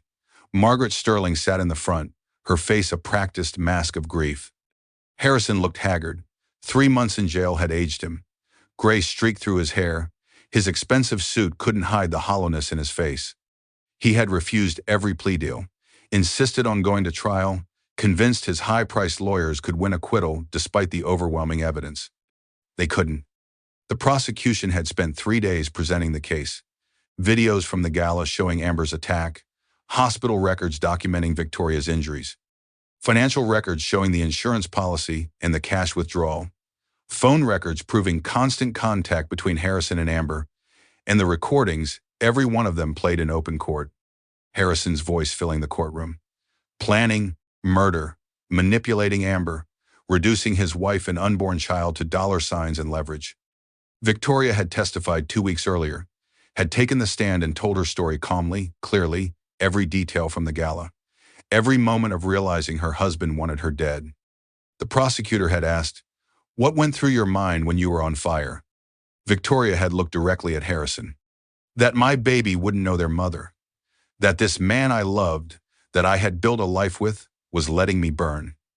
That I had to save us both because no one else would." The jury had been riveted. Several women were crying. During cross-examination, Harrison's defense attorney tried to paint Victoria as vindictive, a woman scorned seeking revenge through false accusations. Victoria had remained perfectly calm. "Isn't it true you wanted your father's money to stay in the family?" the defense had pressed.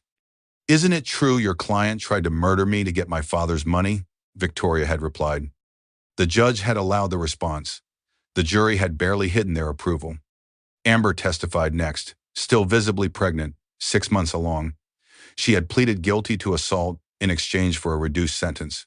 7 years, with parole possible after 4. She took the stand and admitted everything. The affair, the manipulation, Harrison's plan, the payment, the lighter. "He groomed me," Amber said, her voice shaking. "Made me believe Victoria was the villain, made me feel like we were star-crossed lovers fighting for our future. But I was just a tool." A weapon he pointed at his wife. Harrison's attorney tried to discredit her, called her unstable, accused her of lying to reduce her sentence. Then the prosecution played the recordings. Harrison's voice, unmistakable, planning every detail. The courtroom had gone completely silent. Even Harrison's lawyers looked defeated. Today was closing arguments, then jury deliberation, then the verdict. Victoria sat in the gallery beside her father. Grace nursed under a blanket. Richard kept one steady hand on Victoria's shoulder. Sophie sat on her other side, wearing a dress she had designed for Victoria, elegant and professional, with hidden nursing access and enough stretch for her post-pregnancy body. The prosecution rose for closing arguments. "Ladies and gentlemen of the jury, this case is about premeditation, about a man who saw his wife not as a person, but as an obstacle to wealth, who planned her death with the same cold calculation he brought to corporate contracts, who manipulated a young woman into becoming his weapon, who valued money over life, over love, over the child he claimed to want." The prosecutor walked the jury methodically through the evidence, then played one final recording, the one saved specifically for trial, the one never released to the media. Harrison's voice. "The baby is just leverage. Once I control the inheritance, I'll get full custody. My mother will raise the child. You and I can disappear with the money. We don't need either of them. Not Victoria, not the baby, just the money." Grace stirred in Victoria's arms, made a tiny, soft sound. Victoria held her closer. "That baby is here today," the prosecutor said, gesturing toward Victoria. "Grace Sterling, 3 months old. The child her father valued only as a means to access wealth. The child he planned to abandon once he had used her for the inheritance." Several jurors looked at Victoria, then at Grace. Their expressions said everything. "Don't let him get away with this," the prosecutor finished. "Don't let him reduce Victoria's life, Grace's existence, to nothing more than a failed business transaction. Hold him accountable, find him guilty on all counts." She sat down. Harrison's defense attorney stood for his closing, tried to create reasonable doubt, suggested the recordings were taken out of context, that Harrison's words were hypothetical, that he had never intended actual harm. It was weak. Everyone in that room knew it. The jury deliberated for 4 hours. Victoria waited in a private room, nursing Grace, reading texts of support, trying not to think about what would happen if Harrison were acquitted. But deep down, she knew. The evidence was overwhelming. Harrison Sterling had planned to murder his wife for money. The jury would see it. They had to. At 4 in the afternoon, the jury returned. Everyone filed back into the courtroom. Victoria held Grace close. The baby was awake now, dark eyes looking around with wide infant curiosity. Has the jury reached a verdict? We have, Your Honor. On the charge of conspiracy to commit murder, how do you find? Guilty. On the charge of attempted murder by proxy? Guilty. On the charge of insurance fraud? Guilty. On the charge of solicitation of murder? Guilty. The courtroom erupted. Cheers! Applause! The judge's gavel couldn't restore order for a full minute. Harrison's face crumbled.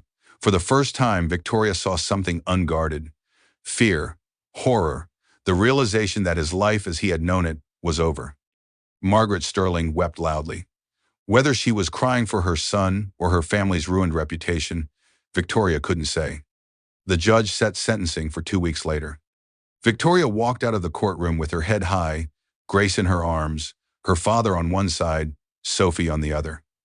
Media shouted questions. Cameras flashed. But she ignored all of it until she reached the courthouse steps. Then she turned, looked directly into the cameras, and made the statement she had prepared with Thornton's approval. 3 months ago, my husband tried to have me murdered for my father's money. He manipulated a young woman into setting me on fire while I was 7 months pregnant. I survived. My daughter survived. Today, justice was served. She paused, looking straight into the lenses. To anyone experiencing domestic abuse, financial abuse, or emotional manipulation, you're not crazy. You're not imagining it. You're not overreacting.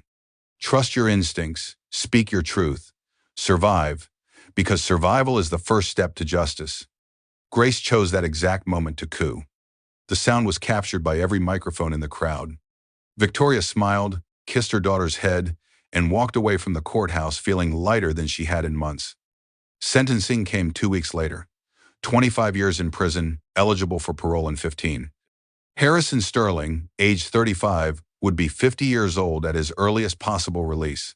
His legal career was finished, his reputation destroyed. The Sterling family name irrevocably tarnished. Margaret Sterling tried to approach Victoria after sentencing. Her face was broken, hollowed out. I'm sorry, Margaret said. I taught him the world owed him everything. I taught him that power mattered more than people. I destroyed my son trying to protect him. Victoria looked at the woman who had criticized her for 7 years, who had cared more about reputation than safety, who had enabled her son's worst impulses. He destroyed himself, Victoria said. Not unkindly, just truthfully, but thank you for the apology. For what it's worth, I wish things had been different. She meant it. She wished Harrison had been the man he pretended to be, that her marriage had been real, that Grace would grow up with a father instead of supervised visitation in a prison. But wishing couldn't change reality. Only action could do that. As Victoria left the courthouse for the final time, Margaret called after her. What about Grace? She's still my grandchild. Can I see her? Please. Victoria turned back, considered carefully. Grace deserved to know her family history, both the good and the terrible, but only on Victoria's terms. When Grace is old enough to understand, Victoria said, not now, but someday, when she can decide for herself whether she wants a relationship with you, it will be her choice. Not yours, not mine, hers. Margaret nodded, tears streaming. It was more than she deserved. But Victoria was building a life grounded in real grace and clear boundaries, not revenge and bitterness. She walked away, Grace against her chest, the future stretching ahead of her. 6 weeks after sentencing, Victoria stood inside the Hayes Grand Ballroom, the place where she had almost died, where her dress had caught fire, where her old life had burned away. It looked different now. The damage had been repaired, the marble floors gleamed, new chandeliers sparkled overhead, but the space felt transformed, not by renovation, but by purpose. Tonight was the first event held here since the Gala, a charity fundraiser for domestic violence survivors. 200 guests, all proceeds going to women's shelters and legal aid funds. Victoria had been asked to host, to give the keynote speech. She had agreed without a moment's hesitation. She wore a dress Sophie had designed specifically for this night, royal blue, professional, beautiful. The sleeves covered the scars on her arms without hiding them entirely. The dress whispered strength and survival. Grace was home with a nanny, 3 months old and too young for an evening like this. But Victoria had photos on her phone.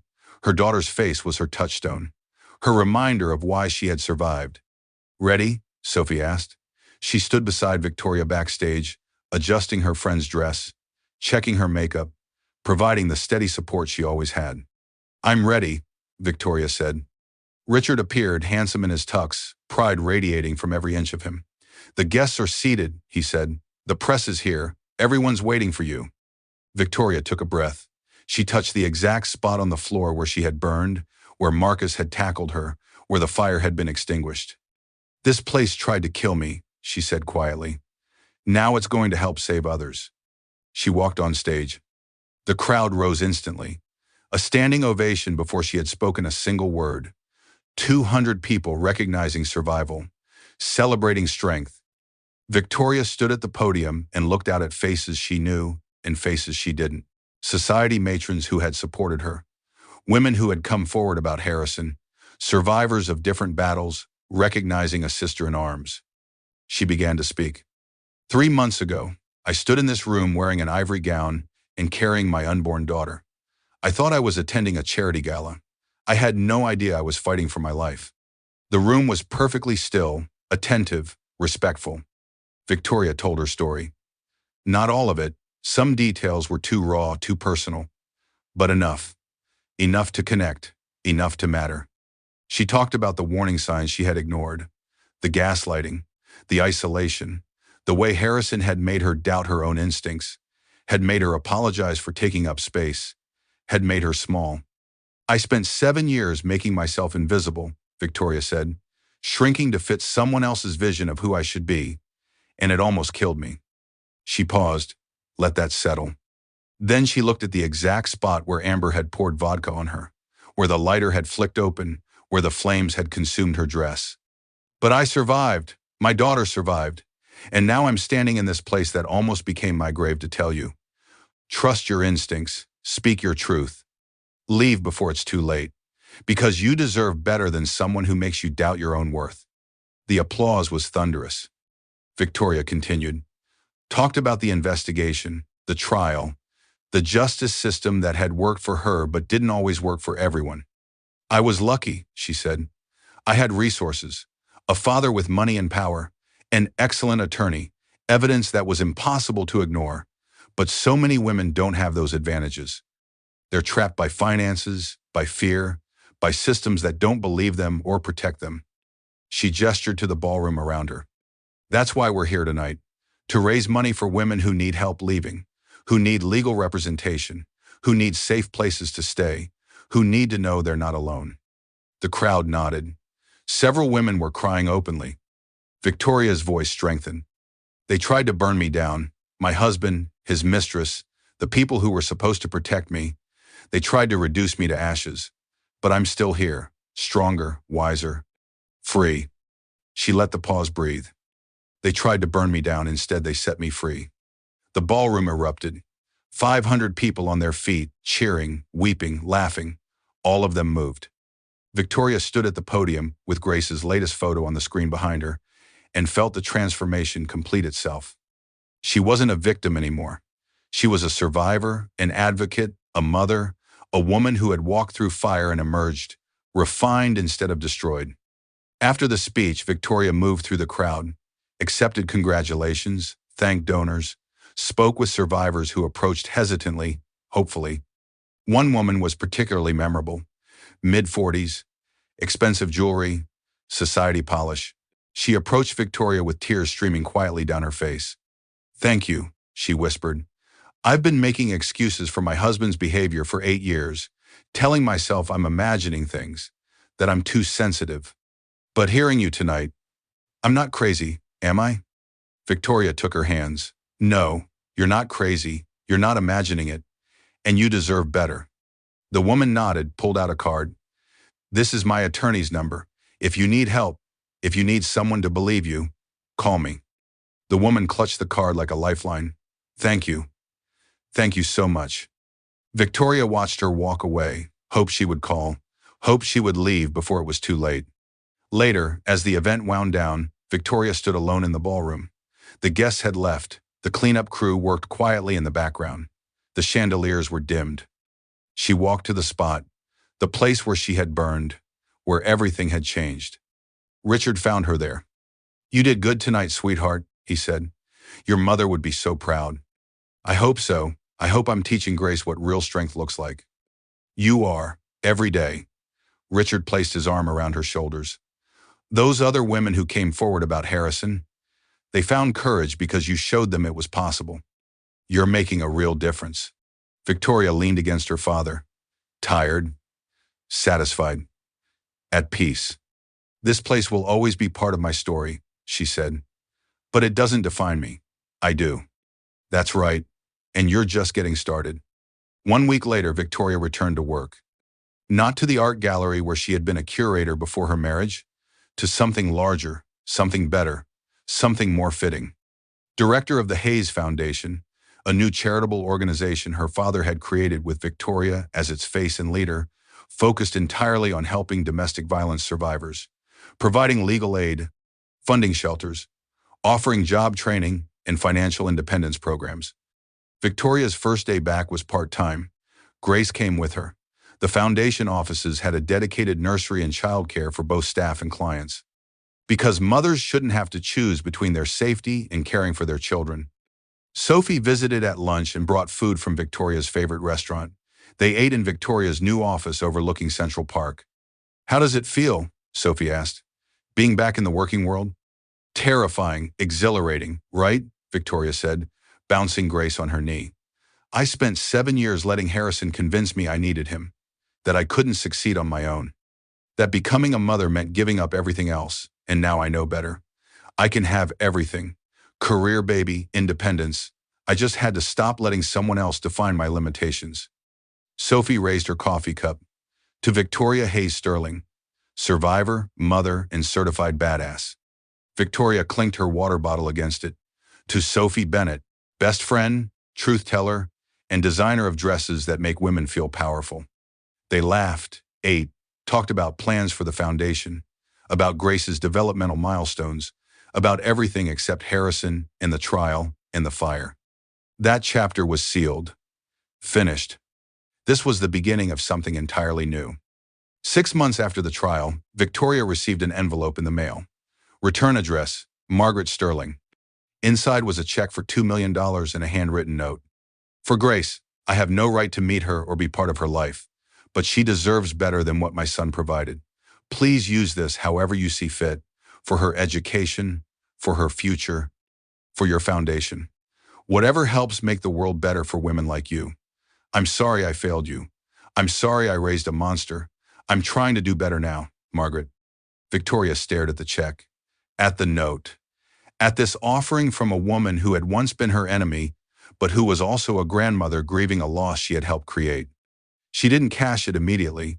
She put it in a folder and filed it away. "Maybe for Grace's college fund," she told Sophie. "Maybe I donate it to the foundation. I'll decide when I'm ready." "That's growth," Sophie said. Old Victoria would have sent it back immediately, or cashed it out of spite. New Victoria recognizes that Margaret is trying, that people can change, that holding on to anger hurts you more than it hurts her. Victoria wasn't ready to have a relationship with Margaret. Maybe she never would be.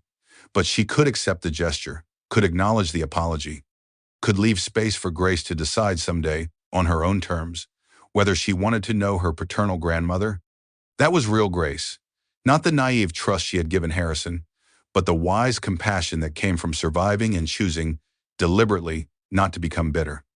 On Grace's first birthday, Victoria threw a party at Richard's estate. Small, intimate, filled only with people who had stood by them through everything.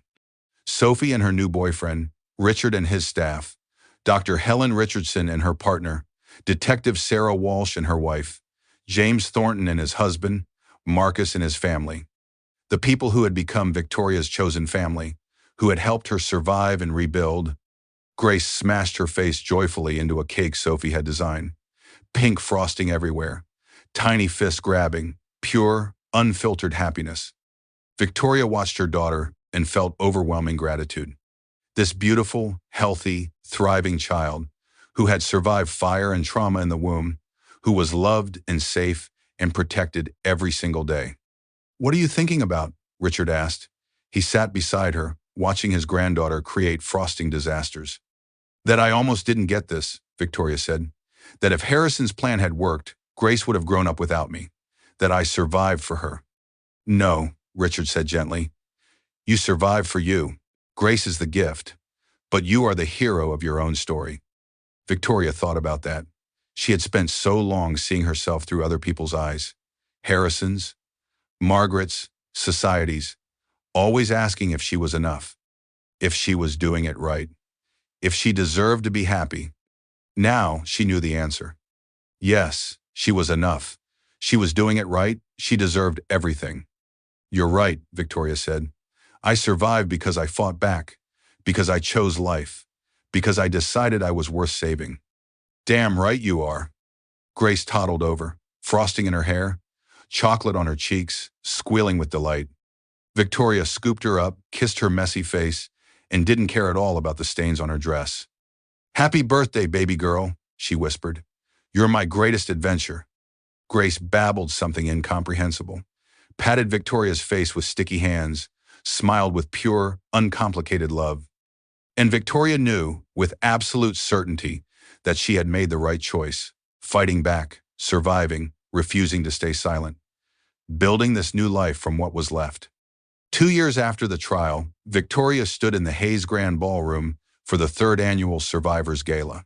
The event had grown far beyond what anyone had imagined. 500 guests, national media attention, corporate sponsors, politicians, celebrities. The ballroom could barely hold the momentum the foundation had generated. Grace was 3 years old now, at home with a nanny, but old enough to understand that mommy helped people, that the foundation mommy ran was important, that sometimes bad things happened and good people made them better. Victoria had told Grace an age-appropriate version of the story. A scary night when mommy got hurt, how mommy had been very brave, how daddy made bad choices and had to go away. Grace had accepted it with complete 3-year-old logic. "Daddy's in timeout." "Yes, baby." "A very long timeout because he was bad to you?" "Yes." Grace had hugged her fiercely. "I protect you, mommy." Victoria's heart had broken and healed simultaneously. "We protect each other now." Standing backstage at the gala, Victoria reviewed her speech notes, but she didn't really need them. These words came straight from her soul. Sophie adjusted Victoria's dress. Another masterpiece. Emerald green this time, elegant, powerful. The dress of a woman who had defeated her demons and walked out the other side. "Ready?" Sophie asked. "Always." Victoria walked on stage. The crowd rose instantly. Standing ovation, recognition, respect, love. She waited for the silence to settle. Then she began. "3 years ago, I stood in this room and almost died. Tonight I stand here having helped 500 women escape dangerous situations, having provided legal representation to 300 survivors, having opened 4 new shelters, and having trained 2,000 volunteers in recognizing the warning signs of domestic violence." Applause filled the space where she had once screamed in agony. "I spent months asking myself what I had done wrong, what I could have changed. Then I realized, you can't love someone into being good. You can't sacrifice enough to make someone truly value you. All you can control is how you respond when they show you exactly who they are." Victoria paused. Let that truth move through the room. "I almost didn't survive learning that lesson, but I did survive. And in survival, that's everything." More applause. Longer, louder. Victoria continued. Talked about the foundation's work, the women they had helped, the lives saved, the futures reclaimed. Then she shifted her tone, got personal. "People ask me if I'm angry, if I'm bitter, if I hate Harrison Sterling for what he did." She paused. "I don't. Anger takes energy I'd rather spend building than destroying. Bitterness poisons the person holding it far more than the person it's aimed at, and hate would make me more like him." She let that sink in. "Instead, I choose grace. Not naive trust, not blind forgiveness, but wise compassion. I choose to believe people can change. That mothers like Margaret Sterling can recognize their failures and try to do better. That young women like Amber Caldwell can serve their time and rebuild their lives. That my daughter can grow up knowing her father's choices don't define her future. Victoria's voice deepened with conviction. And I choose power. Not the power that controls others, but the power that comes from controlling yourself, your own narrative, your own future, your own worth. The ballroom was completely silent, reverent. The night I burned, I was stripped of everything. My marriage, my identity as a wife, my belief that love was enough to protect me, my safety, my dignity, almost my life. Oh, Victoria touched her arms, where the scars still marked her skin. But from those ashes, something stronger emerged. Not who I was always meant to be. She gestured to the ballroom around her, the venue that had almost become her grave but had become instead something like a cathedral. This place tried to kill me. Now it saves lives. That's transformation. That's the power every single one of us has. To take the worst thing that ever happened to us and turn it into something with purpose. The applause became thunderous. Victoria raised one hand, waited for quiet. One more thing left to say. To everyone here tonight, and to everyone watching who is in a dangerous situation, you're not imagining it. You're not overreacting. You are not responsible for someone else's choices. You deserve safety, you deserve respect, you deserve your life. She paused. And if you need help, we are here. The Hayes Foundation, hundreds of organizations just like ours. We believe you. We will help you. You do not have to survive this alone. She finished with the words that had become her motto, her mantra, her truth. They tried to burn me down. Instead, they set me free. And I am using that freedom to help set others free too. The ballroom erupted. 500 people standing, cheering, weeping, laughing, all of them moved by something real. Victoria stood at the podium with Grace's latest photo glowing on the screen behind her and felt complete, whole, transformed. After the gala, after the last guest had gone, after the final interviews and the last handshakes, Victoria stood alone in the ballroom once more, just like she had done 2 years ago, just like she had done many times since. But tonight felt different, final, full circle. She walked to the spot, the exact marble tile where she had burned, where the vodka had ignited, where her old life had ended. She knelt down, touched the floor. It was cool and smooth, no trace of fire, no evidence of trauma, just beautiful marble in a beautiful room. Thank you, Victoria whispered, for showing me who I really was, for burning away everything false, for teaching me that I could survive anything. She stood, brushed off her dress, turned to leave. Richard was waiting by the door, as he had been through all of it, patient, supportive, proud. Ready to go home? He asked. Yeah. Grace is probably driving the nanny completely crazy.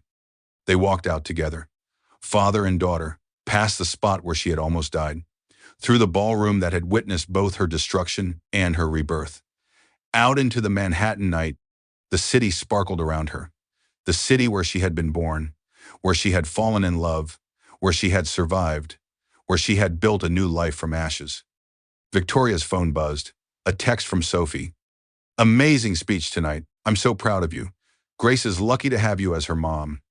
Victoria typed back quickly. I'm lucky to have her, and you, and everyone who helped me survive. Another text came in from Detective Walsh. Saw your speech on the news. You're inspiring a generation. Keep fighting the good fight. Then James Thornton. Excellent Gala. The foundation's work is changing lives. You should be very proud. Then Dr. Richardson. Just watched your speech with my daughter. She asked if she could volunteer when she's older. You're making a real difference, Victoria. Message after message. Support, love, recognition.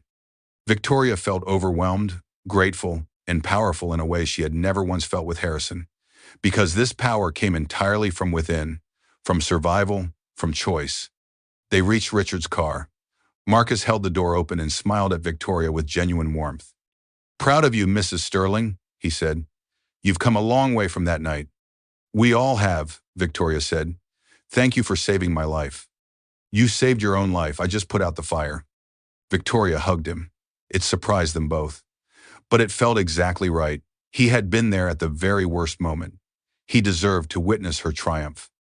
The drive to Richard's estate was quiet and peaceful. Victoria watched the city pass by outside the window, thought about everything she had survived, everything she had built.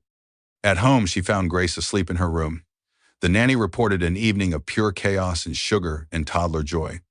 Victoria stood by her daughter's bed and watched her breathe, counted blessings instead of wounds. Grace had her father's dark hair but Victoria's features. She would have questions someday about Harrison, about why Daddy was gone, about the scars on Mommy's arms. Victoria would answer honestly. Age appropriately, but honestly. Because Grace deserved truth, deserved to know that her mother had survived, that survival was possible, that women were strong enough to fight back and win. Your story starts clean, Victoria whispered to her sleeping daughter. No darkness, except what I choose to share as lessons. No shame except what others try to put on you. No limits except the ones you accept. She kissed Grace's forehead, tucked the blanket tighter. And I promise you will always know you are loved and valued and safe. That's the difference between your father and me. I choose love every single time. 3 years after the trial, Victoria did something she had been avoiding. She visited Harrison in prison.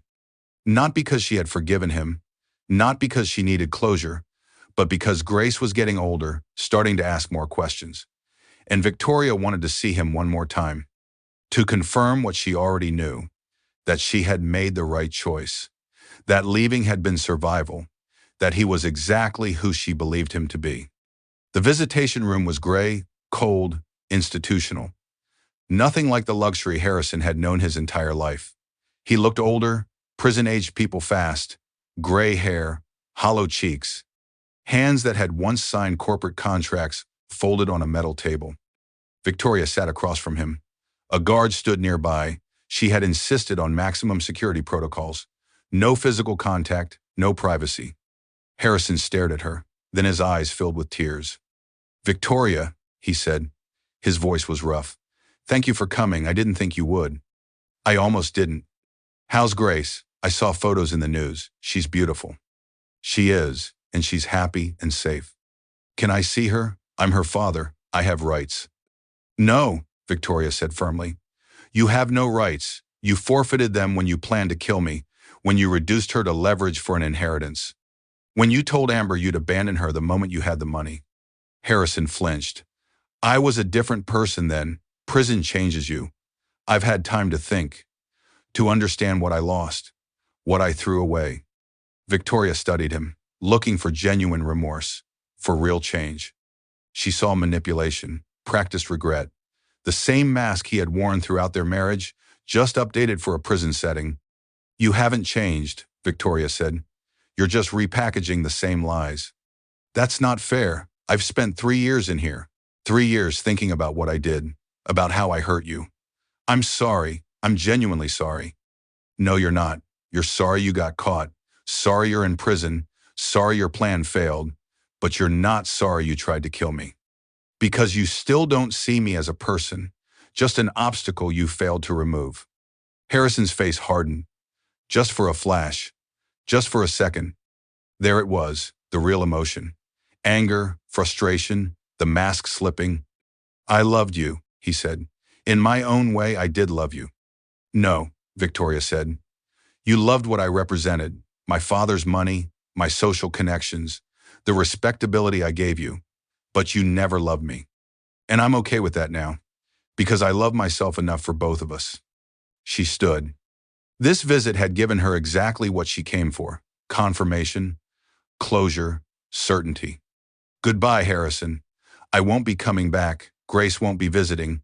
You'll serve your 15 to 25 years, and when you get out, we'll be long gone, living full, happy lives that have nothing to do with you. Victoria, please, don't take my daughter from me. I'm begging you. I'm not taking her from you. You threw her away when you tried to use her as leverage, when you said you'd let your mother raise her while you disappeared with Amber and the money.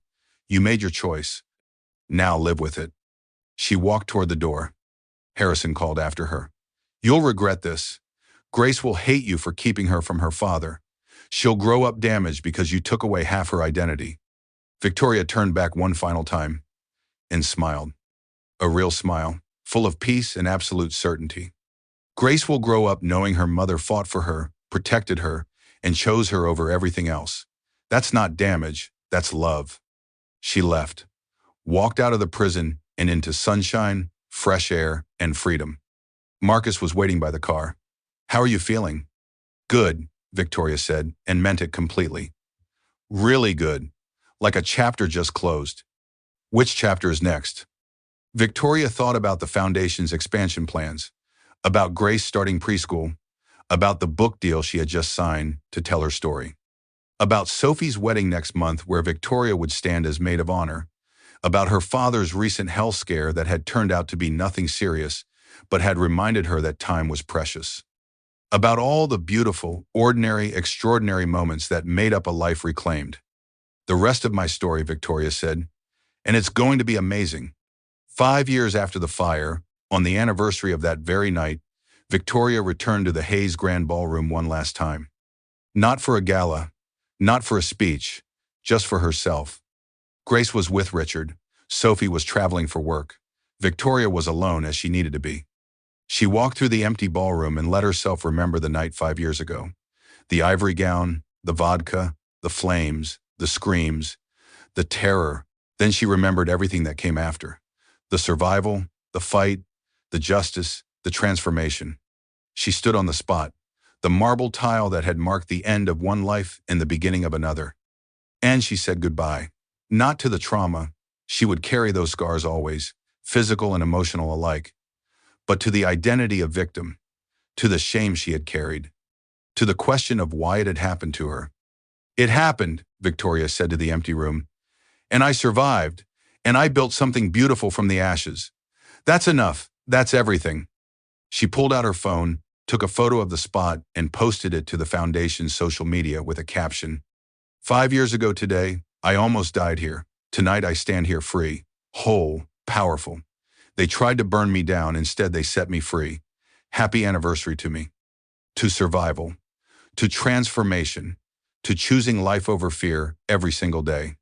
The post went viral within hours. Thousands of shares, millions of views, comments from survivors across the world, sharing their own stories, their own transformations, their own triumphs. Victoria read them late into the night, each one a reminder that her story mattered, that speaking truth gave others permission to speak theirs, that survival created ripples reaching further than she had ever imagined. Grace wandered into her room around midnight, rubbing her eyes, dragging her favorite stuffed elephant. "Mommy can't sleep." Victoria scooped her up and settled her into bed. Grace's warm little body nestled close, the smell of baby shampoo and innocence. "Me neither, baby girl." "Why not?" "Just thinking about how lucky I am to have you, to have our life, to have survived everything that tried to stop us." Grace looked up with those wide 5-year-old eyes. "You're the strongest mommy ever." Victoria's eyes filled with tears. "You're the strongest daughter ever. We're strong together." "Yes, baby, we're strong together." Grace fell asleep within minutes, snoring softly, completely and utterly secure in her mother's love. Victoria stayed awake, holding her daughter, thinking about the journey from that burning dress to this peaceful, ordinary, extraordinary moment. She had been broken, and then she had healed. Not by forgetting, not by pretending it had never happened, but by walking through the fire and emerging transformed on the other side. That was the secret nobody told you. Transformation hurt. It required sacrifice. It demanded courage. But on the other side, freedom, power, peace. Victoria kissed Grace's head and whispered promises into her hair. "I'll teach you to be strong but kind, powerful but compassionate, fierce but graceful. Everything they tried to burn out of me, everything I reclaimed, everything you deserve to carry forward." As dawn broke over Manhattan, Victoria watched the sunrise through her window, Grace asleep in her arms. A new day beginning. And Victoria knew, with every part of herself, that she had made it. Not just survived, thrived, built something better than what had been destroyed, become someone stronger than who she had ever been. The fire had tried to consume her. Instead, it had refined her, burned away everything false, and left only truth. Victoria Hayes Sterling, 35 years old, mother, advocate, survivor, warrior. No longer invisible, no longer apologizing, No longer afraid, just powerful, transformed, free. They tried to burn her down. Instead, they set her free. And she was just getting started. Victoria's story reminds us that survival is possible, that speaking your truth matters, that we are all stronger than we know. If this story moved you, resonated with you, or changed the way you think about strength and survival, I'd love to hear your thoughts in the comments below. Share this with someone who needs to hear it today. And if you want more stories of courage, transformation, and justice, subscribe so you never miss one. Thank you for listening. Thank you for being here. And remember, they can try to burn you down, but you get to decide whether you rise from the ashes